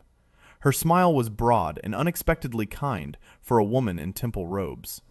She said she had 50 recipes for infusions, and half of them worked without magic. Dan replied that he needed the half that worked. After the Silent War, Dan didn't celebrate. He repaired. 3 days of siege had left marks on the walls that needed to be removed before spring. Holes from the battering ram, chips from stones, cracks in the tower masonry from the vibration of the ballistae. Dan walked the perimeter with Kalen, and they silently marked every point of damage. Kalen jotted down notes on a clipboard. Dan counted in his head. 112 repair points, 14 of them critical, the rest cosmetic. The 14 critical ones needed to be sealed before the first spring rains, or the walls would start crumbling from the inside. Water is a patient enemy. It doesn't break things. It waits. It seeps into a crack. It freezes. It expands. The crack grows. More water. More frost. A year later, the wall falls. Not from a blow, from patience. Dan repaired and built at the same time. The school was running. 40 students completed the first semester. 12 turned out to be excellent. 10 were good. 10 were average. 8 were weak. The boy from the top 8, the one who explained the principle of the arch in the first lesson, became the best. His name was Taro. 17 years old, a triangle tattoo on his collarbone, a former stonemason. He grasped everything instantly.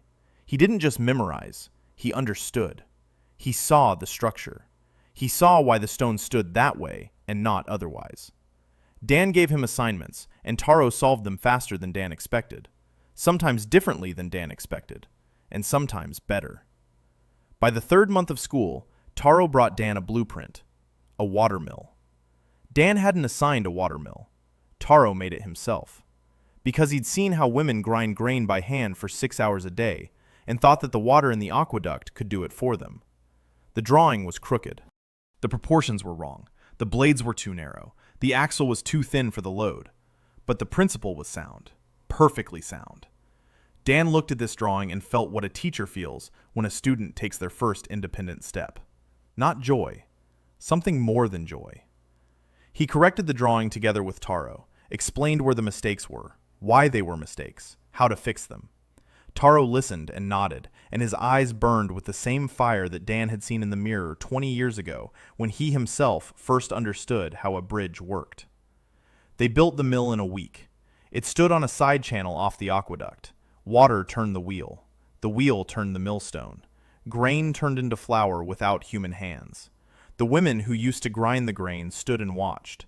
One of them approached the mill. She touched the wheel. Then she turned to Asherah and asked what she should do now. Asherah said to live. That she now had 6 free hours a day and could do whatever she wanted. The woman stood there, not understanding. She didn't know what to want. No one had ever asked. Merrick settled in at the temple in New Kadesh. A small temple, 3 rooms, the altar of the rising wind. the scent of herbs and smoke. She healed. Every day people came to her, with wounds, with fever, with a cough that wouldn't go away for months. She did what she could. Herbal poultices, tinctures, compresses. Half worked, half didn't. She was angry at the half that didn't work. Dan saw that anger.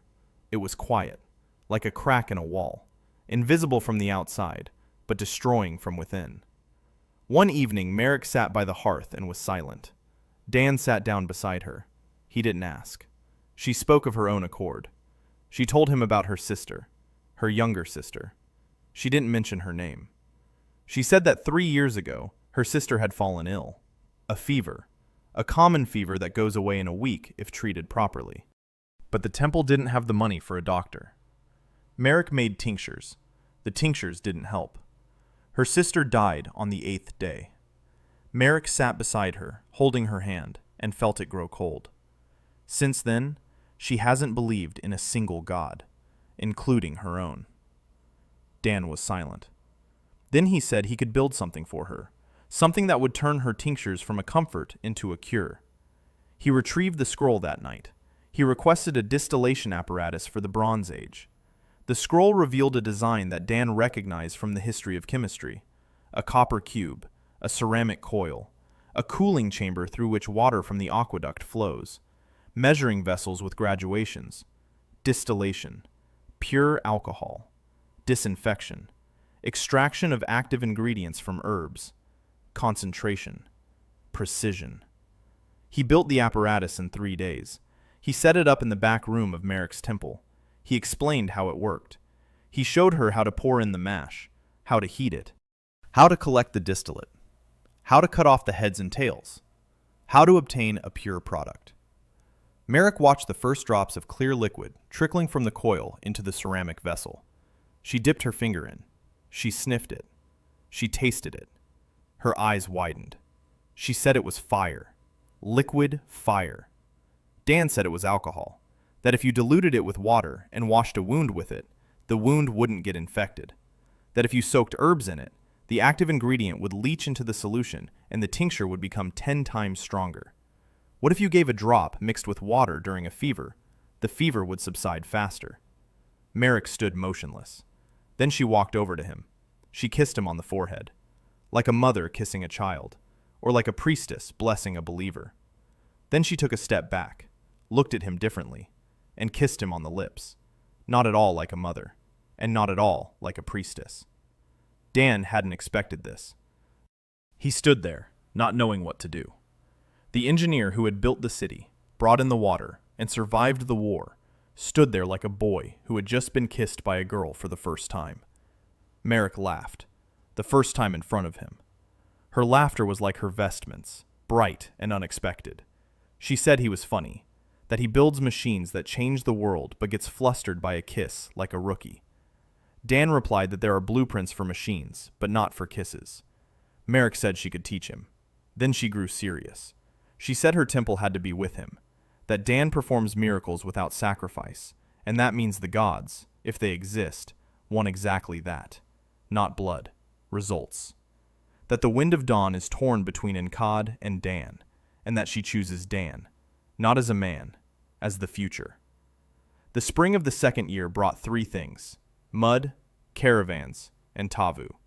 Mud was everywhere. The snow was melting, and the city was turning into a swamp. The streets that Dan had paved with stone held up.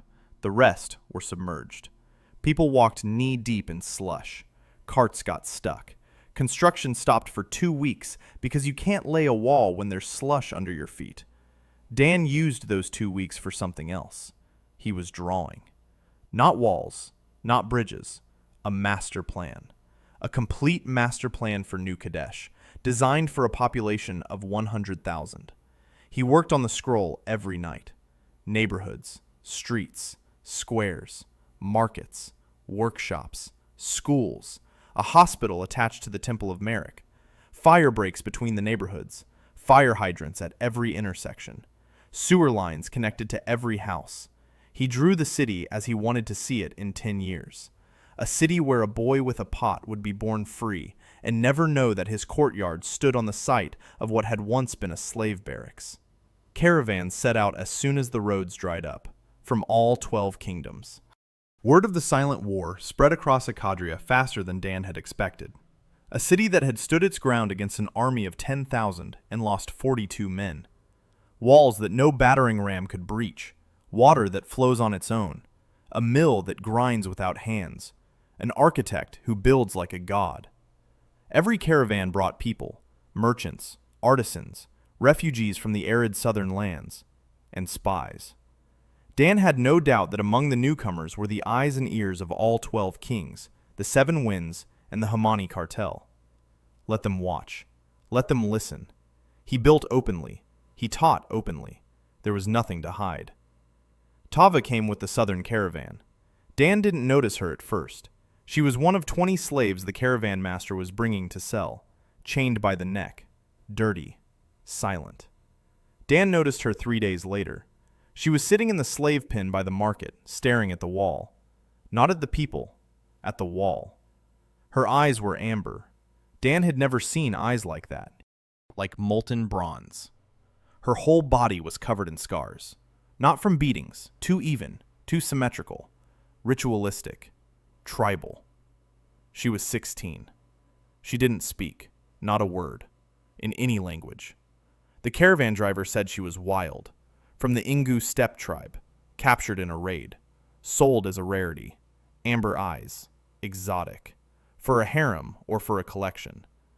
Dan bought her, not because he wanted a slave, because he saw how she looked at the wall. Not with admiration, with understanding. She was counting the stones. He saw her lips move. She was counting the rows of masonry. Dan brought her to Ashura. He said that Teva would live with the women's brigade, that she was free, that the brand would be removed at the first opportunity. Ashura looked at Teva. Teva looked at Ashura. 2 women with brands, 2 different worlds of pain. Ashura nodded. Teva remained silent for 6 months. Not a word. Dan didn't pressure her, didn't ask questions. He simply let her be. She walked around the construction site. She watched. Sometimes she helped carry stones. Sometimes she disappeared behind the walls and returned with a sack of clay or an armful of reeds. No one knew why. 6 months later, she spoke. Her first words in the Telmer language were complex, a complete sentence. She said that the south wall would crack in 2 years because the water from the ravine behind the hill was washing away the soil every spring. Dan checked. She was right. The ravine was hidden behind the hill. It wasn't visible from any point in the city. Tava found it because she walked the surroundings every day, because she sensed the earth. She knew where the water flowed, where a landslide would occur, where a dry stream would come to life in the spring. It wasn't knowledge. It was instinct. Dan started taking her along on his rounds. She was silent, but if she saw something wrong, she'd touch his elbow and point it out. With her finger, without words. Gradually, the words came, in a flood. As if she'd been collecting water for 6 months, and now the dam had burst. She spoke quickly, complexly, with an accent, but flawlessly. She'd listened for half a year and learned the language entirely, without a single lesson. The second year brought another one. 4 schools, not 1, 4. After the Silent War, Tomer understood the value of architects more clearly than any explanation could have made him. Walls that cannot be breached are stronger than an army that can be defeated. He ordered schools to be opened in 3 key cities of the kingdom. Dan sent his best students there. Taro left for the southern province. It was the first time Dan had let go of someone he considered the best. Taro stood before him with a bag on his shoulders and a folder of blueprints under his arm. Dan told him it would be difficult there, that the local architects wouldn't accept a boy with a brand teaching them how to build, that he would have to prove himself every day. Taro replied that he knew how, that he had learned, here, at this school, from this man. Dan held out his hand. Taro shook it. He walked away without looking back. Dan stood there watching him go and thought that this was what the distribution of the burden looked like. Not by stone, by people. The Guild of Architects had been recognized as a separate estate by Telmer's decree in the middle of the second year. Not a caste, not a guild. an estate, with rights, with a seal, with the right to move freely between kingdoms. The first estate in the history of Acadria that a former slave could join on equal footing with a freeborn person. Dan was offered a title, Chief Architect of the Kingdom. He refused. He said that an architect cannot be chief. There is a first, but first among equals. Malik stood nearby as Dan refused. The old man said nothing. But that evening he came to the pit, and they sat in silence, drinking hot Merrick tea, and for the first time in 2 years, Malik's hands did not tremble. The summer of the 2nd year. The heat returned. Heladon was dry again. The 8th year. But New Kadesh stood. Water flowed through the aqueduct. Fish thrived in the weir. The mill ground grain. The city grew. 15,000 inhabitants. Of them, 3,000 were former slaves who had gained their freedom after the Silent War. Telmer had kept his promise. Not to everyone. To half. He promised the rest by fall. Dan didn't believe he would keep it. But 1,500 free slaves was more than nothing. Leanne came every evening. Not every single one. Almost everyone. She brought news from the palace. She spoke quietly, sparingly. Every word was worth its weight in silver. Dan had grown accustomed to this economy. He'd gotten used to reading between her lines. When she said things were calm at court, it meant someone was plotting, but she couldn't yet see who. When she said Telmer was pleased, it meant Telmer was nervous and relieved that for now there was something to be nervous about rather than something to fear. One evening, she didn't bring any news. She came in, sat down, and was silent. Dan sat across from her and waited. She said that today marked 15 years since she'd been in Telmer, half a lifetime. That this morning she'd tried to remember her mother's face and couldn't. That she remembered her hands, the scent, the voice, but the face was blurred, like a reflection in murky water. Dan listened. He didn't interrupt. Then he took out a scroll at night. He didn't ask for a building, a memory, a Chosun-style pavilion. He described everything he knew to the scroll. Leanne had told him bit by bit. The curved roof, the slender pillars, the paper windows, a small pond, stones by the water, a cherry tree at the entrance. He drew the scroll for a long time. The lines emerged slowly, carefully, as if the parchment understood that this was not stone or a wall, but something more fragile. The drawing was ready by dawn. Dan built the pavilion over 2 weeks, in secret, in the inner courtyard by the eastern wall. He chose the spot so that the morning sun would shine through the paper windows and paint warm rectangles on the floor. He curved the roof from flexible planks steamed in boiling water. He carved the pillars thin and even. Merrick made the paper for the windows from rice flour. He lined the pond with stone and brought water from the aqueduct, a thin trickle, so it would murmur. There were no cherry trees. Cherries didn't grow in Acadria. Dan planted almonds. They bloomed too, also white. He led Leanne in with her eyes closed, brought her to the door, told her she could look. She opened her eyes, stood motionless. Dan thought she was about to say something. She didn't. She went inside, slowly, as if in a dream. She took off her shoes at the threshold, walked barefoot across the wooden floor, went to the window, touched the paper, then sat down on the floor and cried. For the first time in 8 years. Dan stood at the door and didn't come in. This was her place, not his. He had built it for her, just as he built everything. For someone specific, for specific knees, for a specific voice, for specific tears. It was his best project. Not the most difficult, not the biggest, the best. Because it made a person remember who she was. The next day, Inkad declared Dan a false god.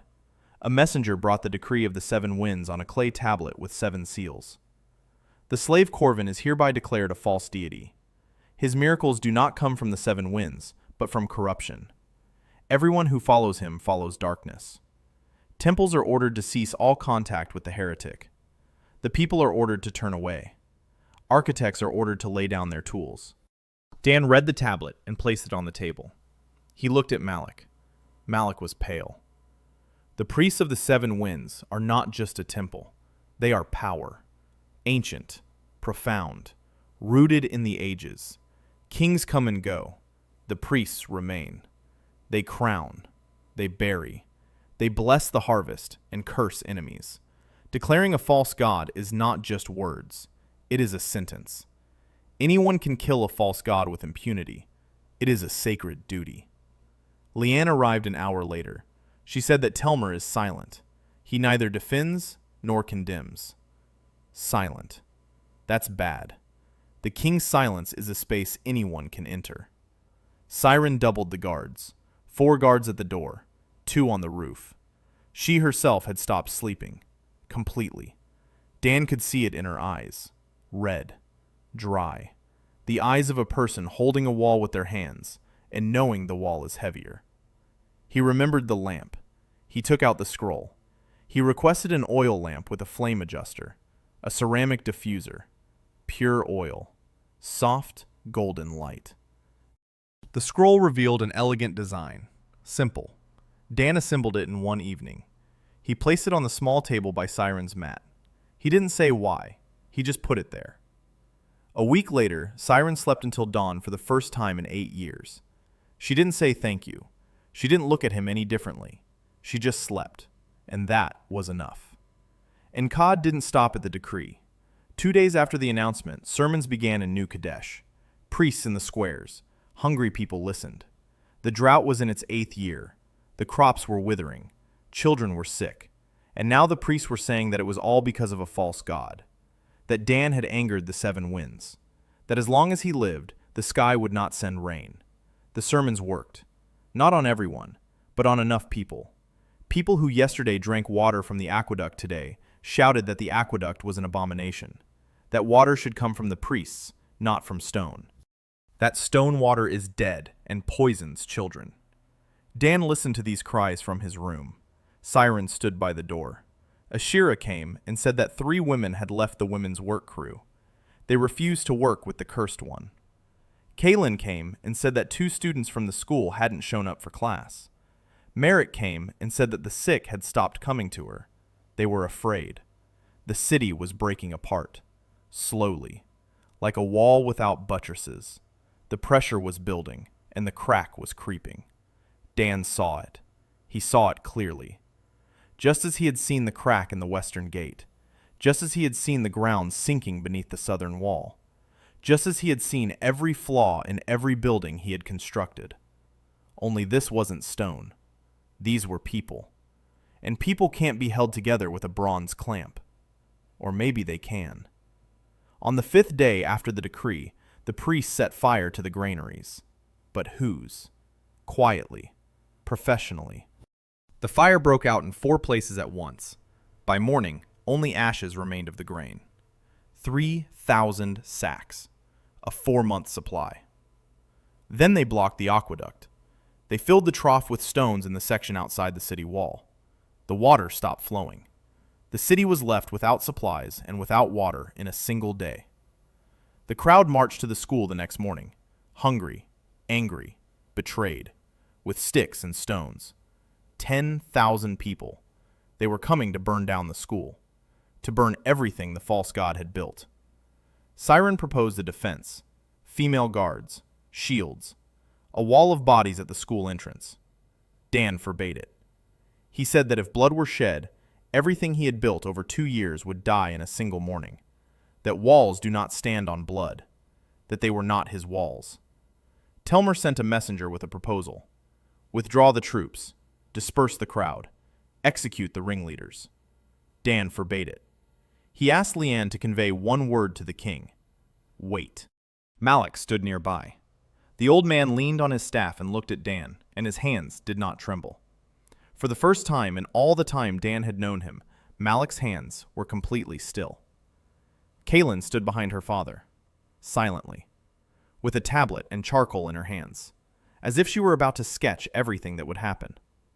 Ashera stood at the school gates, barefoot, with her fists clenched so tight her knuckles had turned white.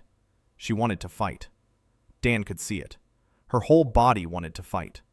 But she stood there and didn't move because he had asked her to. Merrick stood in her temple robes, the full set, the ones she wore only for rituals, white and gold, priestess of the rising wind. She stood straight and calm, and she smelled of wormwood and smoke. Tava stood slightly to the side, quiet, tall.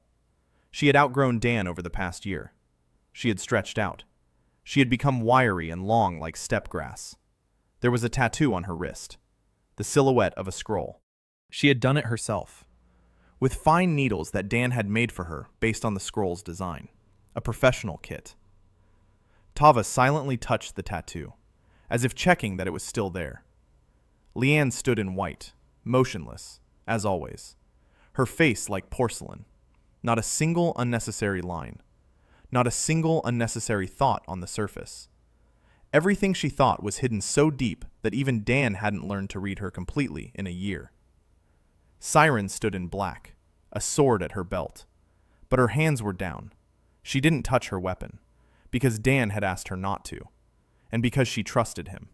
Not as a commander, as the man who had built her a lamp, who hadn't asked why, who had simply placed a light by her door. The crowd approached. They stopped 100 paces away. The front rows carried torches. Dan saw their faces, familiar ones, people who had built these walls, people who had drunk water from his aqueduct, people he had fed fish from his weir. Now they were coming to burn down his school. He wasn't angry. He understood.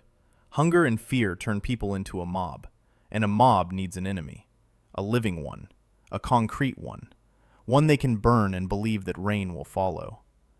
Dan stepped out of the school gates, alone, without guards, in a work jacket, with stone dust on his hands.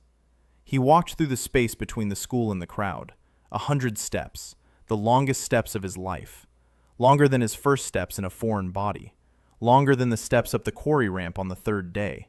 He approached the unfinished tower. A tower stood next to the school, the third tier, scaffolding, a ladder.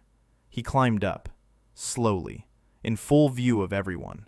10,000 people watched as a single man in a work jacket climbed the scaffolding of the unfinished tower. He stood at the top.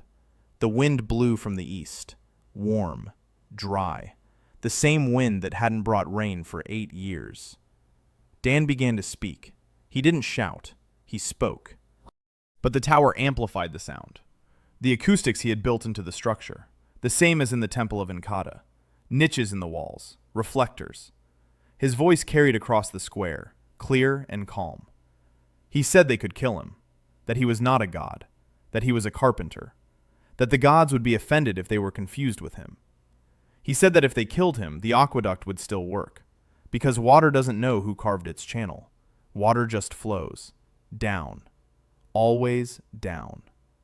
That the school would still teach, because knowledge doesn't burn. It's in the minds, in the 40 minds sitting inside, and in the hundreds of minds scattered across 4 cities.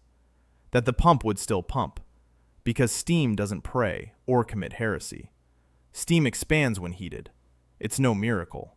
It's physics. He fell silent. Then he picked up a hammer, one of those lying on the scaffolding, a workman's hammer, heavy, with a wooden handle. He took a nail from a leather pouch, a bronze one, a long one. He placed it against the tower's ceiling and hammered it in, slowly. 3 blows. The sound echoed across the square. Thud, thud, thud. He said that was all he knew how to do, that if they wanted, he would teach them. If they didn't, he would leave. Silence. 10,000 people stood in silence. The wind stirred the torches. Somewhere in the distance, a donkey brayed. Then a boy stepped out of the crowd, 12 years old, skinny, with a clay jug on his belt. The jug dangled from a rope and clattered against his thigh with every step. Ben, the boy with the bowl, the school's best apprentice, the very one who, 2 years ago, had given the dying Corvins salt water to drink.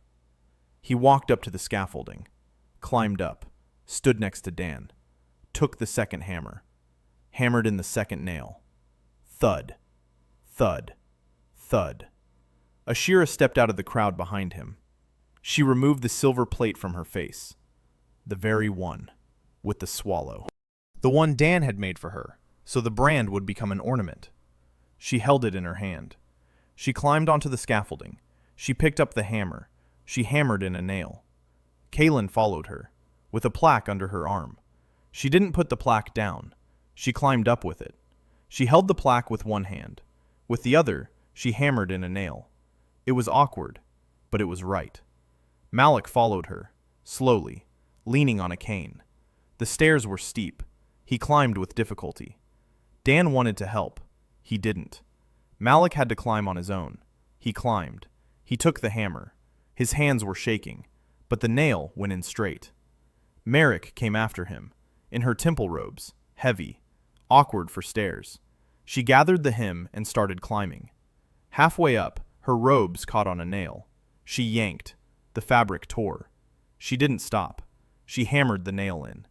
Tava followed her, silent, tall, barefoot. She climbed faster than anyone else, as if the stairs were part of the step. She drove the nail in with a single blow. Behind her, Leanne, in white. She had never held a hammer in her life. Dan could tell by the way she took it. Wrong. Too high. She took 5 swings at the nail. 4 missed. 1 hit. The nail went in crooked, but it went in. Next was Siren, in black. She walked up to the scaffolding and did something she'd never done before. She drew her sword. She laid it on the planks. The heavy bronze blade landed with a dull thud. She took the hammer. She drove in a nail. Straight. Hard. On the first strike. Hands that had held a sword for 20 years knew how to strike with precision. 9 people stood on the scaffolding of the unfinished tower. 9 hammers. 9 nails. 10,000 watched below. Quietly. The torches were lowered. 1. Another. A third. Someone in the back rows turned and walked away. Another followed him. A third. The crowd dispersed. Not quickly. Not all at once. Slowly. Like water seeping into sand. Not everyone left at once. Some stood and watched for a long time. But the fire went out. The sticks were lowered. The stones remained in their hands, but did not fly. The uprising did not end in battle. The uprising ended with 9 nails in an unfinished tower. Inkad went into the mountains the next day, silently, without an entourage. An old man with a staff climbing the trail in the morning mist. Dan stood on the wall and watched. The small figure grew smaller and faded and finally disappeared over the pass. Dan didn't feel victory. He felt exhaustion. 2 years. 2 years in a foreign body, in a foreign world, with a foreign brand on his collarbone, which is no longer there. In its place, the sun, a circle with rays. But the scar beneath the sun remained, a triangle within a circle, forever. The first thing he did after the uprising was repair the aqueduct, personally. He climbed up to the section behind the wall and, together with 5 foremen, cleared away the debris. Stones that the priest had thrown into the trough. Heavy ones. It took 10 of them to haul them. The priests weren't alone. They'd hired people. People who, just a month ago, had been drinking that water. The water started flowing 4 hours later. Ben stood by the reservoir and filled a bowl. That very same clay bowl on a string. He'd carried it with him for 2 years, like a talisman, like a reminder. Dan walked up to him. They stood side by side. A 34-year-old man in a stranger's body, and a 12-year-old boy who had once saved his life with a sip of salt water. Ben held out the bowl. Dan took it, took a sip. The water was clear, cool, river water, real. He handed the bowl back, said that someday he would build a fountain, here, in this neighborhood, so the water would always flow. Ben nodded, seriously, like a grown man. The second thing Dan did was restore the granary. Not like it used to be. Better. The scroll showed a double-walled structure. An air gap for thermal insulation. A stone floor raised on pillars so the grain wouldn't get damp. Ventilation slits in the roof for air circulation. And most importantly, a fireproof roof. Clay tiles on stone rafters. It won't catch fire. ever. The third thing he did was build a fountain. Not later, not someday, right now, in the quarter of the former slaves. A simple stone basin, 4 jets, clean water all year round, supplied from the aqueduct through an underground pipe. Everyone came to the opening. Former slaves, former overseers, current apprentices, children born in New Kadesh who had never known another city, old men who remembered the quarry. Dan didn't give any speeches. He walked over to Ben, the boy with the bowl, the apprentice who had become a student, who in a year would become an architect. He scooped water from the fountain into a clay bowl and held it out to him. Now you are mine. Ben took the bowl. He drank. Water ran down his chin. He didn't wipe it away. The neighborhood wept. Quietly. Without sobs. Just tears. From many. From Asherah, who clutched a silver plate with a swallow and gazed at the water. At Merrick, who stood in her torn robe and hadn't mended it yet because the robe torn on the tower had become more precious to her than a new one. At Kaylin, who stood next to her father, their shoulders touching. At Malik. Malik's hands were trembling, but he was smiling. For the first time in Dan's presence. A real smile. At Tava, who stood slightly to the side and touched the tattoo on her wrist. At Leanne, who cried silently, just as she had on the day the brand was removed. At Saren. Saren was crying. For the first time since she was 12, standing in black, with her back straight, with a dry face that suddenly ceased to be dry. 1 tear. 2. She didn't wipe them away. She let them be. A month later, Saren came to him. Night. Unarmed, in a simple shirt, hair down, no visible scars, though scars were everywhere. The shirt just hid them. She stood in the doorway. A lamp was burning behind her. That very lamp. Golden light. She said she didn't know how to do it, that she was asking to be taught. Dan realized she wasn't talking about construction. He stood there in silence and, for the first time in 2 years, didn't know what to draw. Because there were no blueprints for this. He said he didn't know either. That it had been a long time. That it was a different life. That he'd forgotten. Siren said that then they would learn together. She stepped inside. The door closed. The lamp burned until morning. The tower was finished by fall. 9 nails stuck out of the ceiling. No one bothered to hammer them all the way in. No one bothered to pull them out. They stayed just as they were. Crooked, uneven. Hammered in by people who didn't all know how to hold a hammer. A month after it was finished, someone hung a clay on a string. Bin. Dan saw it and said nothing. Malik saw it and said nothing. Kaylin saw it and drew it. A charcoal sketch. 9 nails and a pot. She hung the drawing at school, above the entrance. A year later, the sign above the entrance had changed. Malik carved the new one himself. Kaylin Park School. Not Dan's school. Not Malik's school. Kaylin Park School. Kaylin saw the sign in the morning. She stood and looked. Dan stood around the corner and didn't come out. Malik approached his daughter from behind. She didn't turn around. He put his hand on her shoulder. She didn't turn around. He hugged her, awkwardly, with one arm, the other resting on a cane. He hugged her and stood there, silently, for a long time. Kaylin raised her hand and placed it on top of his, and stood there. Dan watched him around the corner and thought this was the best project of his life. Better than the aqueduct. Better than the walls. Better than the fountain. Better than anything he had ever built and would build. Because some things aren't planned. They just happen. When you build long enough. Spring of the 3rd year came with rain. Real rain. Long rain. Warm. The Helidon rose. Not to its former level, but it rose. The drought was receding. Slowly. Like an army retreating after realizing it cannot breach the walls. Dan stood on the northern tower and looked north. Beyond the mountains, there was something. Caravans from the north brought rumors. A city beyond the pass. A large one. With bridges that no architect in Echondria could explain. With roads made of stone laid so tightly that not even a knife blade could pass between the slabs. Someone was building there. Someone who knew more than Dan, or differently than Dan. He took out the scroll, placed his palm on it. For the first time, he asked for what he had once asked long ago. Show me I don't know. The scroll drew slowly. The lines emerged hesitantly, as if the parchment were doubting itself. A building. Huge. Dan had never seen anything like it. Not in textbooks, not in real life. A structure impossible for the Bronze Age. Impossible for any age Dan knew. A signature at the bottom. His handwriting. But not his current one. The one he used when he was 17. Sweeping, confident, boyish. The drawing faded and vanished.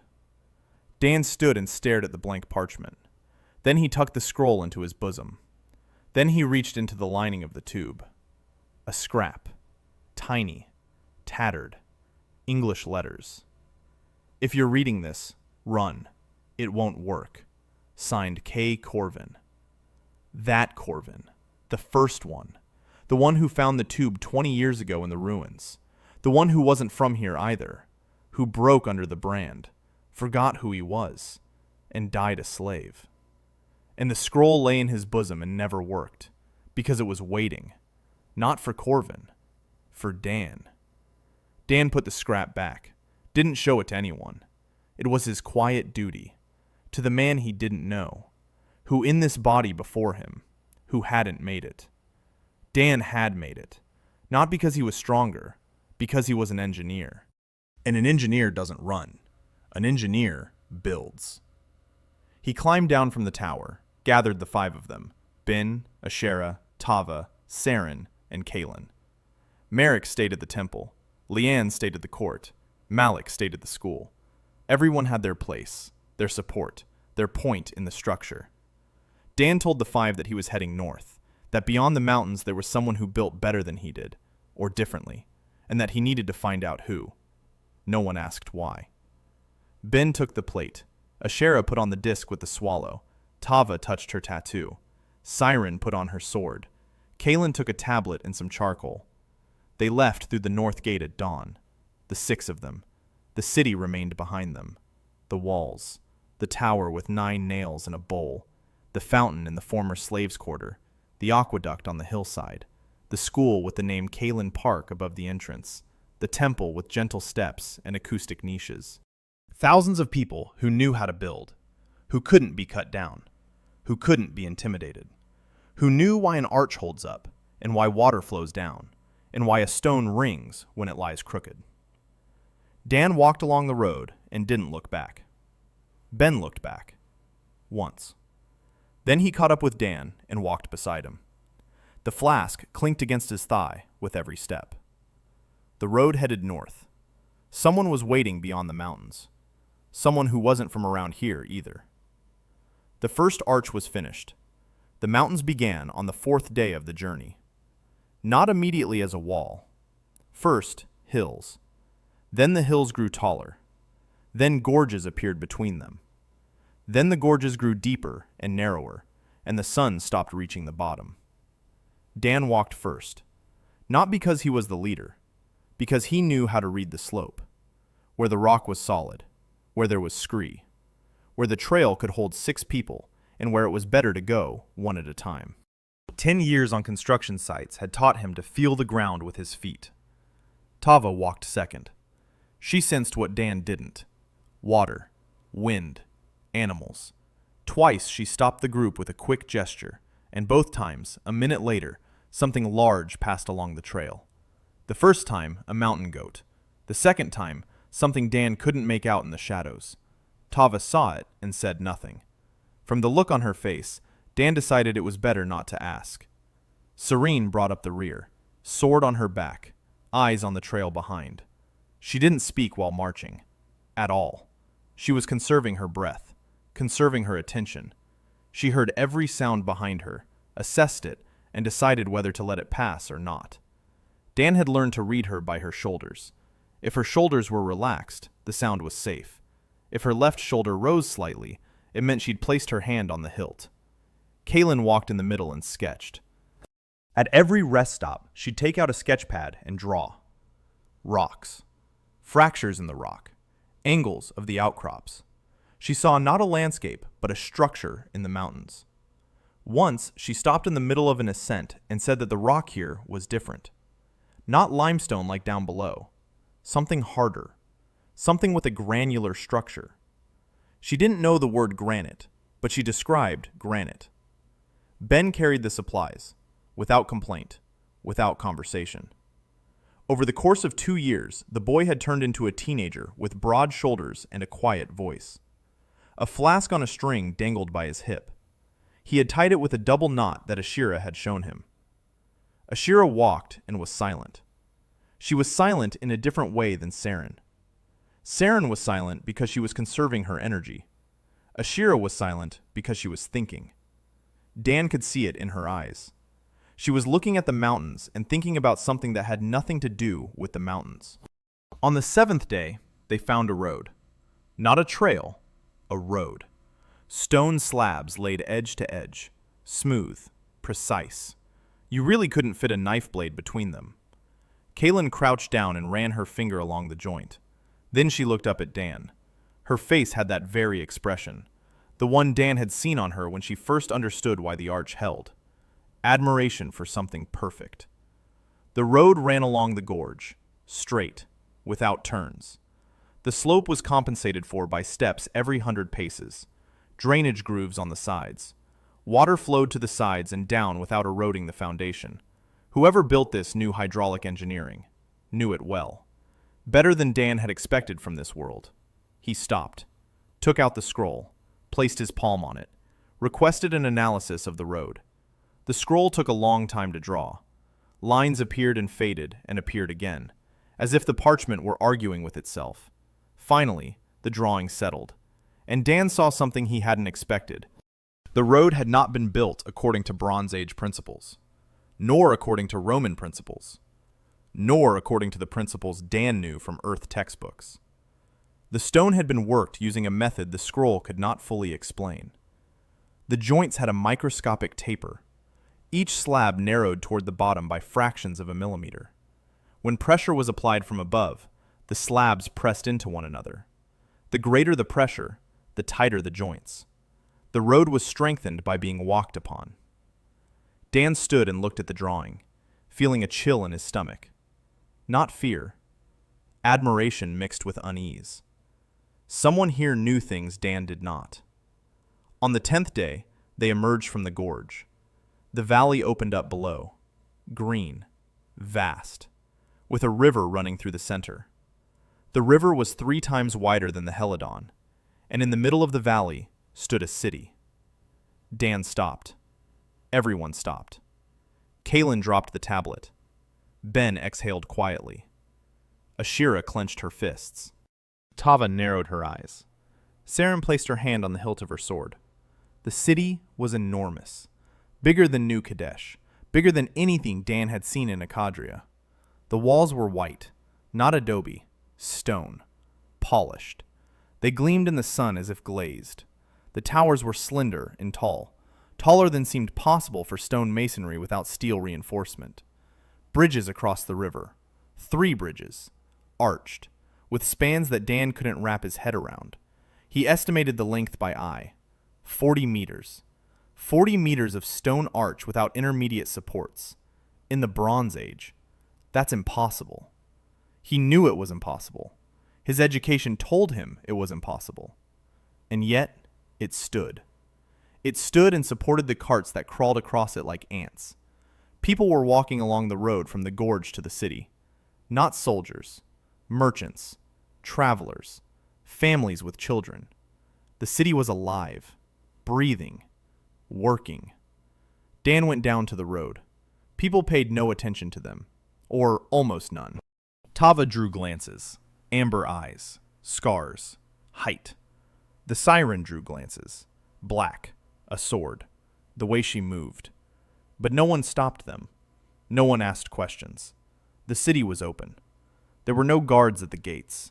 The gates stood wide open, not because they'd been forgotten, because they had no doors. An opening in the wall, wide, doorless, a city that isn't afraid. Inside, Dan stopped and closed his eyes. Then he opened them. He looked up. He looked around. He looked down at his feet. Sewers. He saw the grates in the pavement. Familiar. All too familiar.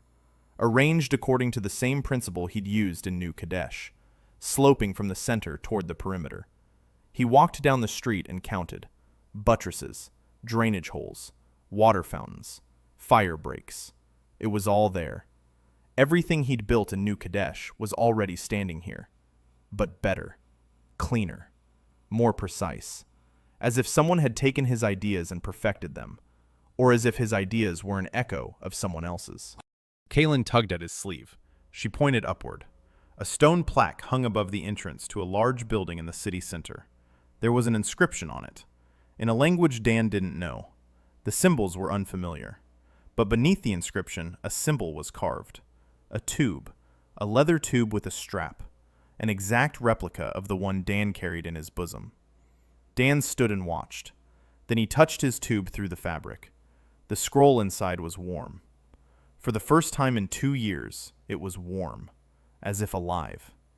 The building's door opened. A man stepped out, short, gray-haired, about 60 years old, with hands covered in stone dust, with eyes that were both old and young, tired and curious. He looked at Dan, at the tube tucked under his arm, at Kaylin with the sign, at Ben with the bowl, at Asher with the silver swallow on his cheek, at Tava with the scroll tattoo, at Siren in black. Then he spoke, in the language of Telmar, with a slight accent. He said he had been waiting a long time, that he knew Dan would come, that scrolls always find each other. Scrolls, plural. Dan asked who he was. The man replied that he had been called by many names. In the last world, his name was Marcus. He was an architect, from Vienna, from the year 1912. He died of typhus in a trench near Verdun in 16. He woke up here, 40 years ago. 40 years. He had been building this city for 40 years, alone, with his scroll, with his people. He did everything he could. Bridges, walls, roads, a school, a hospital. But he was tired, and he had no one. There was no Ben. There was no Ashira. There was no Kaylin and Malik and Merrick and Leanne and Tava and Saren. He built it alone. And cities built by a single person don't outlive that person. He looked at Dan and said that Dan was smarter than him, that Dan wasn't building a city. Dan was building people, and people build cities themselves. He invited them inside. The building was a library, hundreds of plaques, dozens of scrolls, blueprints, calculations, 40 years of one man's work. Marcus sat down on a stone bench. He was heavy. His hands were shaking, just like Malik's. He said that the scroll had been waiting 20 years in Corvin's tube, and that his scroll had been waiting 30 years in the temple wall before he found it, and that there are more out there somewhere. Maybe 2, maybe 5, maybe more. Someone, a long, long time ago, designed a system. Scrolls, people from other worlds, knowledge embedded in parchment, transfer through death. It was all a project, a massive one, stretched out over centuries. Someone decided that Acadria could be different, that slavery could be abolished, that knowledge could be cultivated, that the world could be rebuilt. Not through war, not through magic, through construction, brick by brick, stone by stone, nail by nail. Dan listened. Then he asked who. Marcus shook his head. He didn't know. In 40 years, he hadn't found out. The scroll didn't answer that question. Dan took out his scroll. He placed it on the table next to Marcus's scroll. 2 tubes, 2 parchments, 2 engineers from different centuries. The scrolls lay side by side, and both were warm. They stayed for a month. Dan hadn't planned on staying that long. He'd planned on a week. But Marcus opened the library, and Dan was lost. 40 years of blueprints, 40 years of solutions. Things Dan wouldn't have come up with on his own, because Marcus thought differently. Dan was a hydraulic engineer. He thought in terms of flows, water, pressure. Marcus was an architect. He thought in terms of spaces, light, proportions. Dan built to make things work. Marcus built so that they would stand and sound and breathe. His bridges were not just crossings, they were a gesture, a line over the water. The arch didn't just hold, it sang. Dan looked at the drawings and learned. For the first time in 2 years, he was a student, not a teacher. Kaylin learned faster. She sat in the library for 12 hours at a time, redrawing plate after plate. Marcus would sit down next to her and explain. His Telmerian was weaker than Dan's. He mixed up words, stumbled over them. 40 years in another region, a different dialect. But Kaylin understood him without words. She understood the blueprints. And blueprints don't need translation. By the second week, Marcus showed Dan something that left Dan sitting in silence for a long time. A room in the library basement. Stone, cold, with a single table. On the table stood a machine. Not a distillation apparatus, not a steam engine, a printing press. Primitive, a wooden frame, ceramic type, ink made of soot and oil. But it worked. Marcus had carved every letter by hand, 6 years of work, a set of 300 characters, the Akkadian alphabet plus numbers plus technical symbols. He printed books, not tablets, books. On paper he made himself, from wood pulp, not rice pulp like in Cho-sun, wood pulp, cheap, accessible. 7 books, Fundamentals of Construction, Fundamentals of Hydraulic Engineering, Fundamentals of Fortification, Geometry, Arithmetic, Fundamentals of Medicine, and one last one, untitled. Marcus handed it to Dan. Thin, 20 pages, a single symbol on the cover, a tube. Dan opened it. Inside was a story, the story of the scrolls. Everything Marcus had learned over 40 years, gathered bit by bit, from hints, in those moments when a scroll revealed a little more than was asked. There were 7 scrolls, 7, like the winds. Someone had created them long ago, not a human, or not quite a human. Marcus didn't know for sure. The scrolls chose people from other worlds, from other times, people who knew how to build, not walls, worlds. Each scroll waited for its person, for years, for decades. Corvin found a scroll but didn't approach it. The scroll was silent. It waited.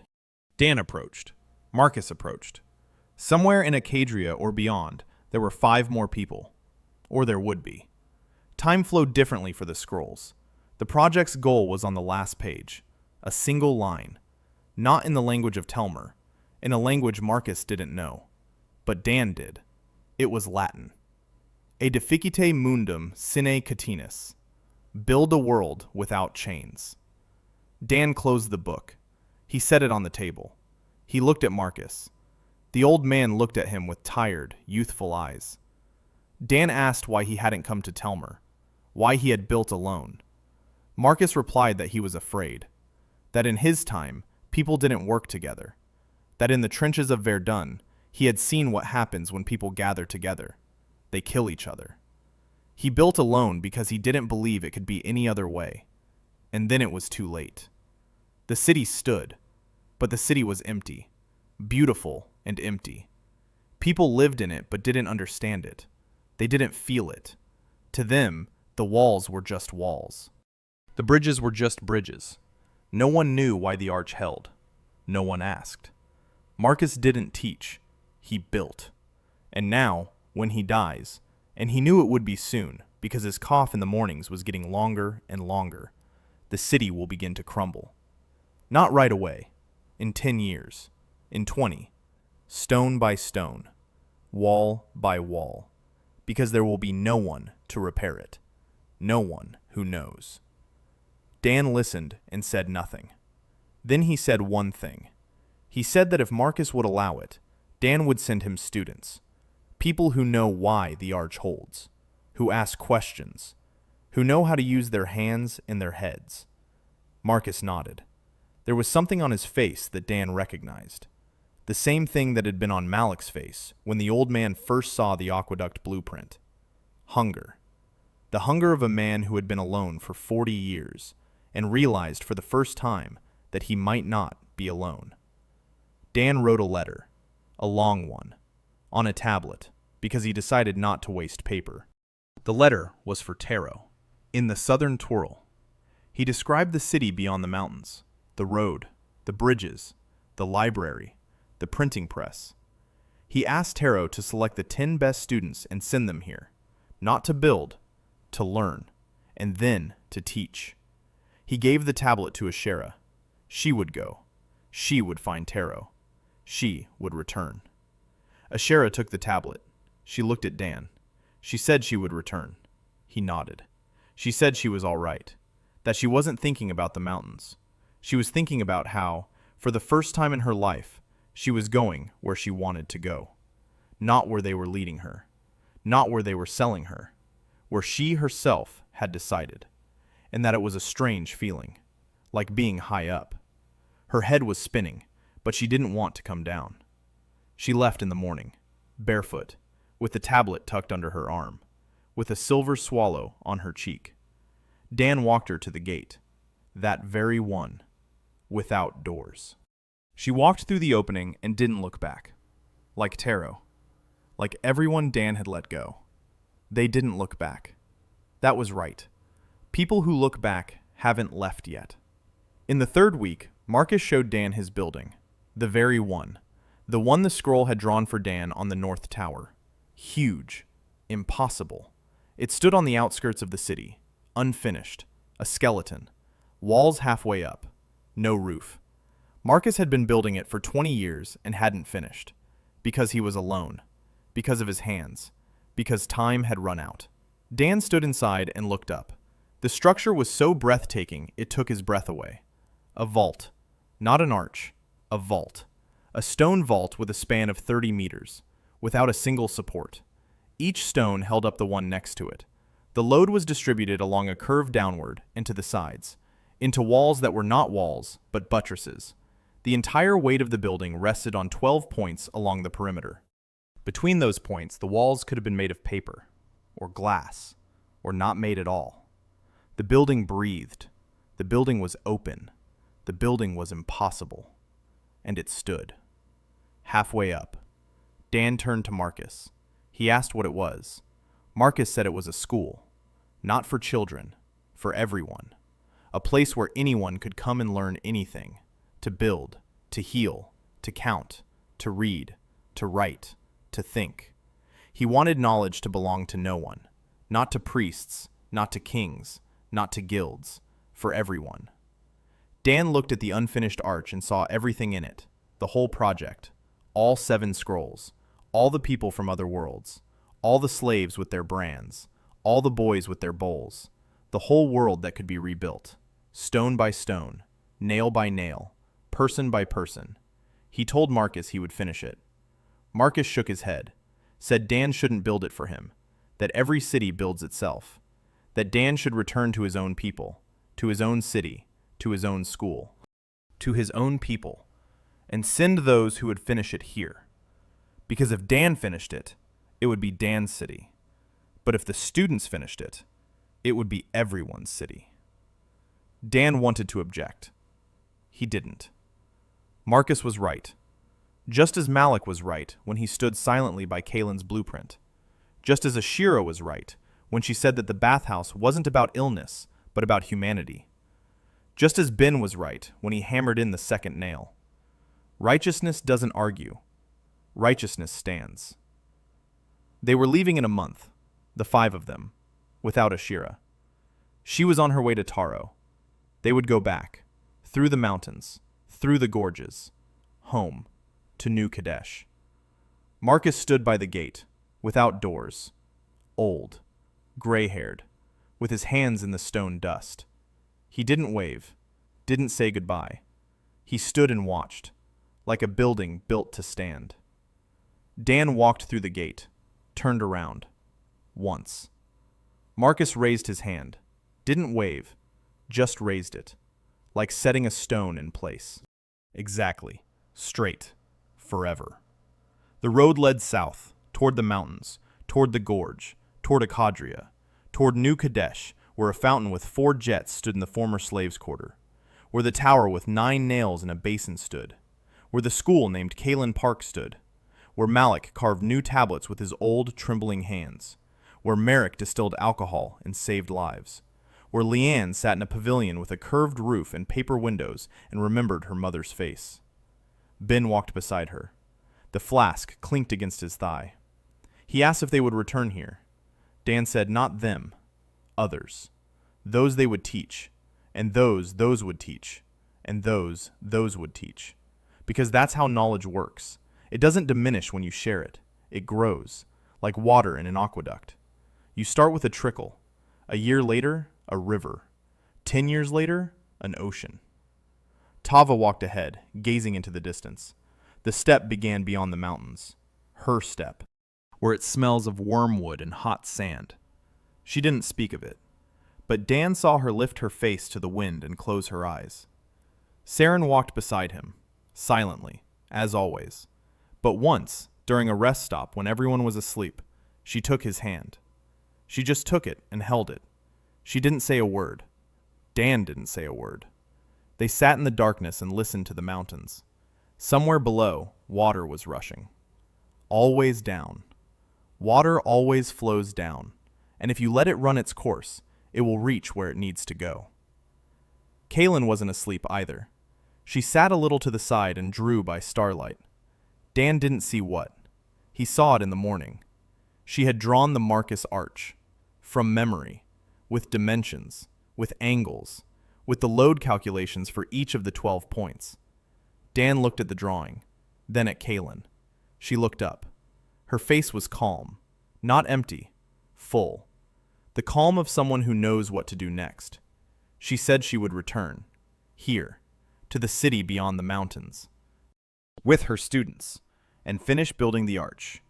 Not for Marcus, not for Dan, for anyone who wants to come and learn. Dan nodded. He knew she would finish it. He knew it as surely as he knew that water flows downhill, that an arch holds, and that a stone that lies tight sounds hollow. At the last pass, Dan stopped. Below lay Acadria, the Helidon Valley, green after the rains. The river glistened in the sun. Walls gleamed white on the horizon. His walls, his city, his people. He took out the tube, opened it. The scroll lay inside, clean, warm, waiting. Dan placed his palm on it. He asked for nothing. He simply placed it there. The parchment was warm beneath his fingers, alive. And for a second, Dan felt not a blueprint, not lines, not calculations. He felt gratitude. Quiet, deep, like a wall that stands on its own, like an arch that was released and holds, like water that reached the last barrack. He closed the tube, tucked it in his coat. He walked downstairs, toward the house, toward the people, toward the construction site that never ends. Because you can't build a world without chains in a single lifetime, but you can start. You can lay the foundation. And if the foundation is right, others will build the walls. Ben walked beside him. The flask clinked against his thigh. The sun was high in the sky, warm, like the light of a lamp that burns until morning.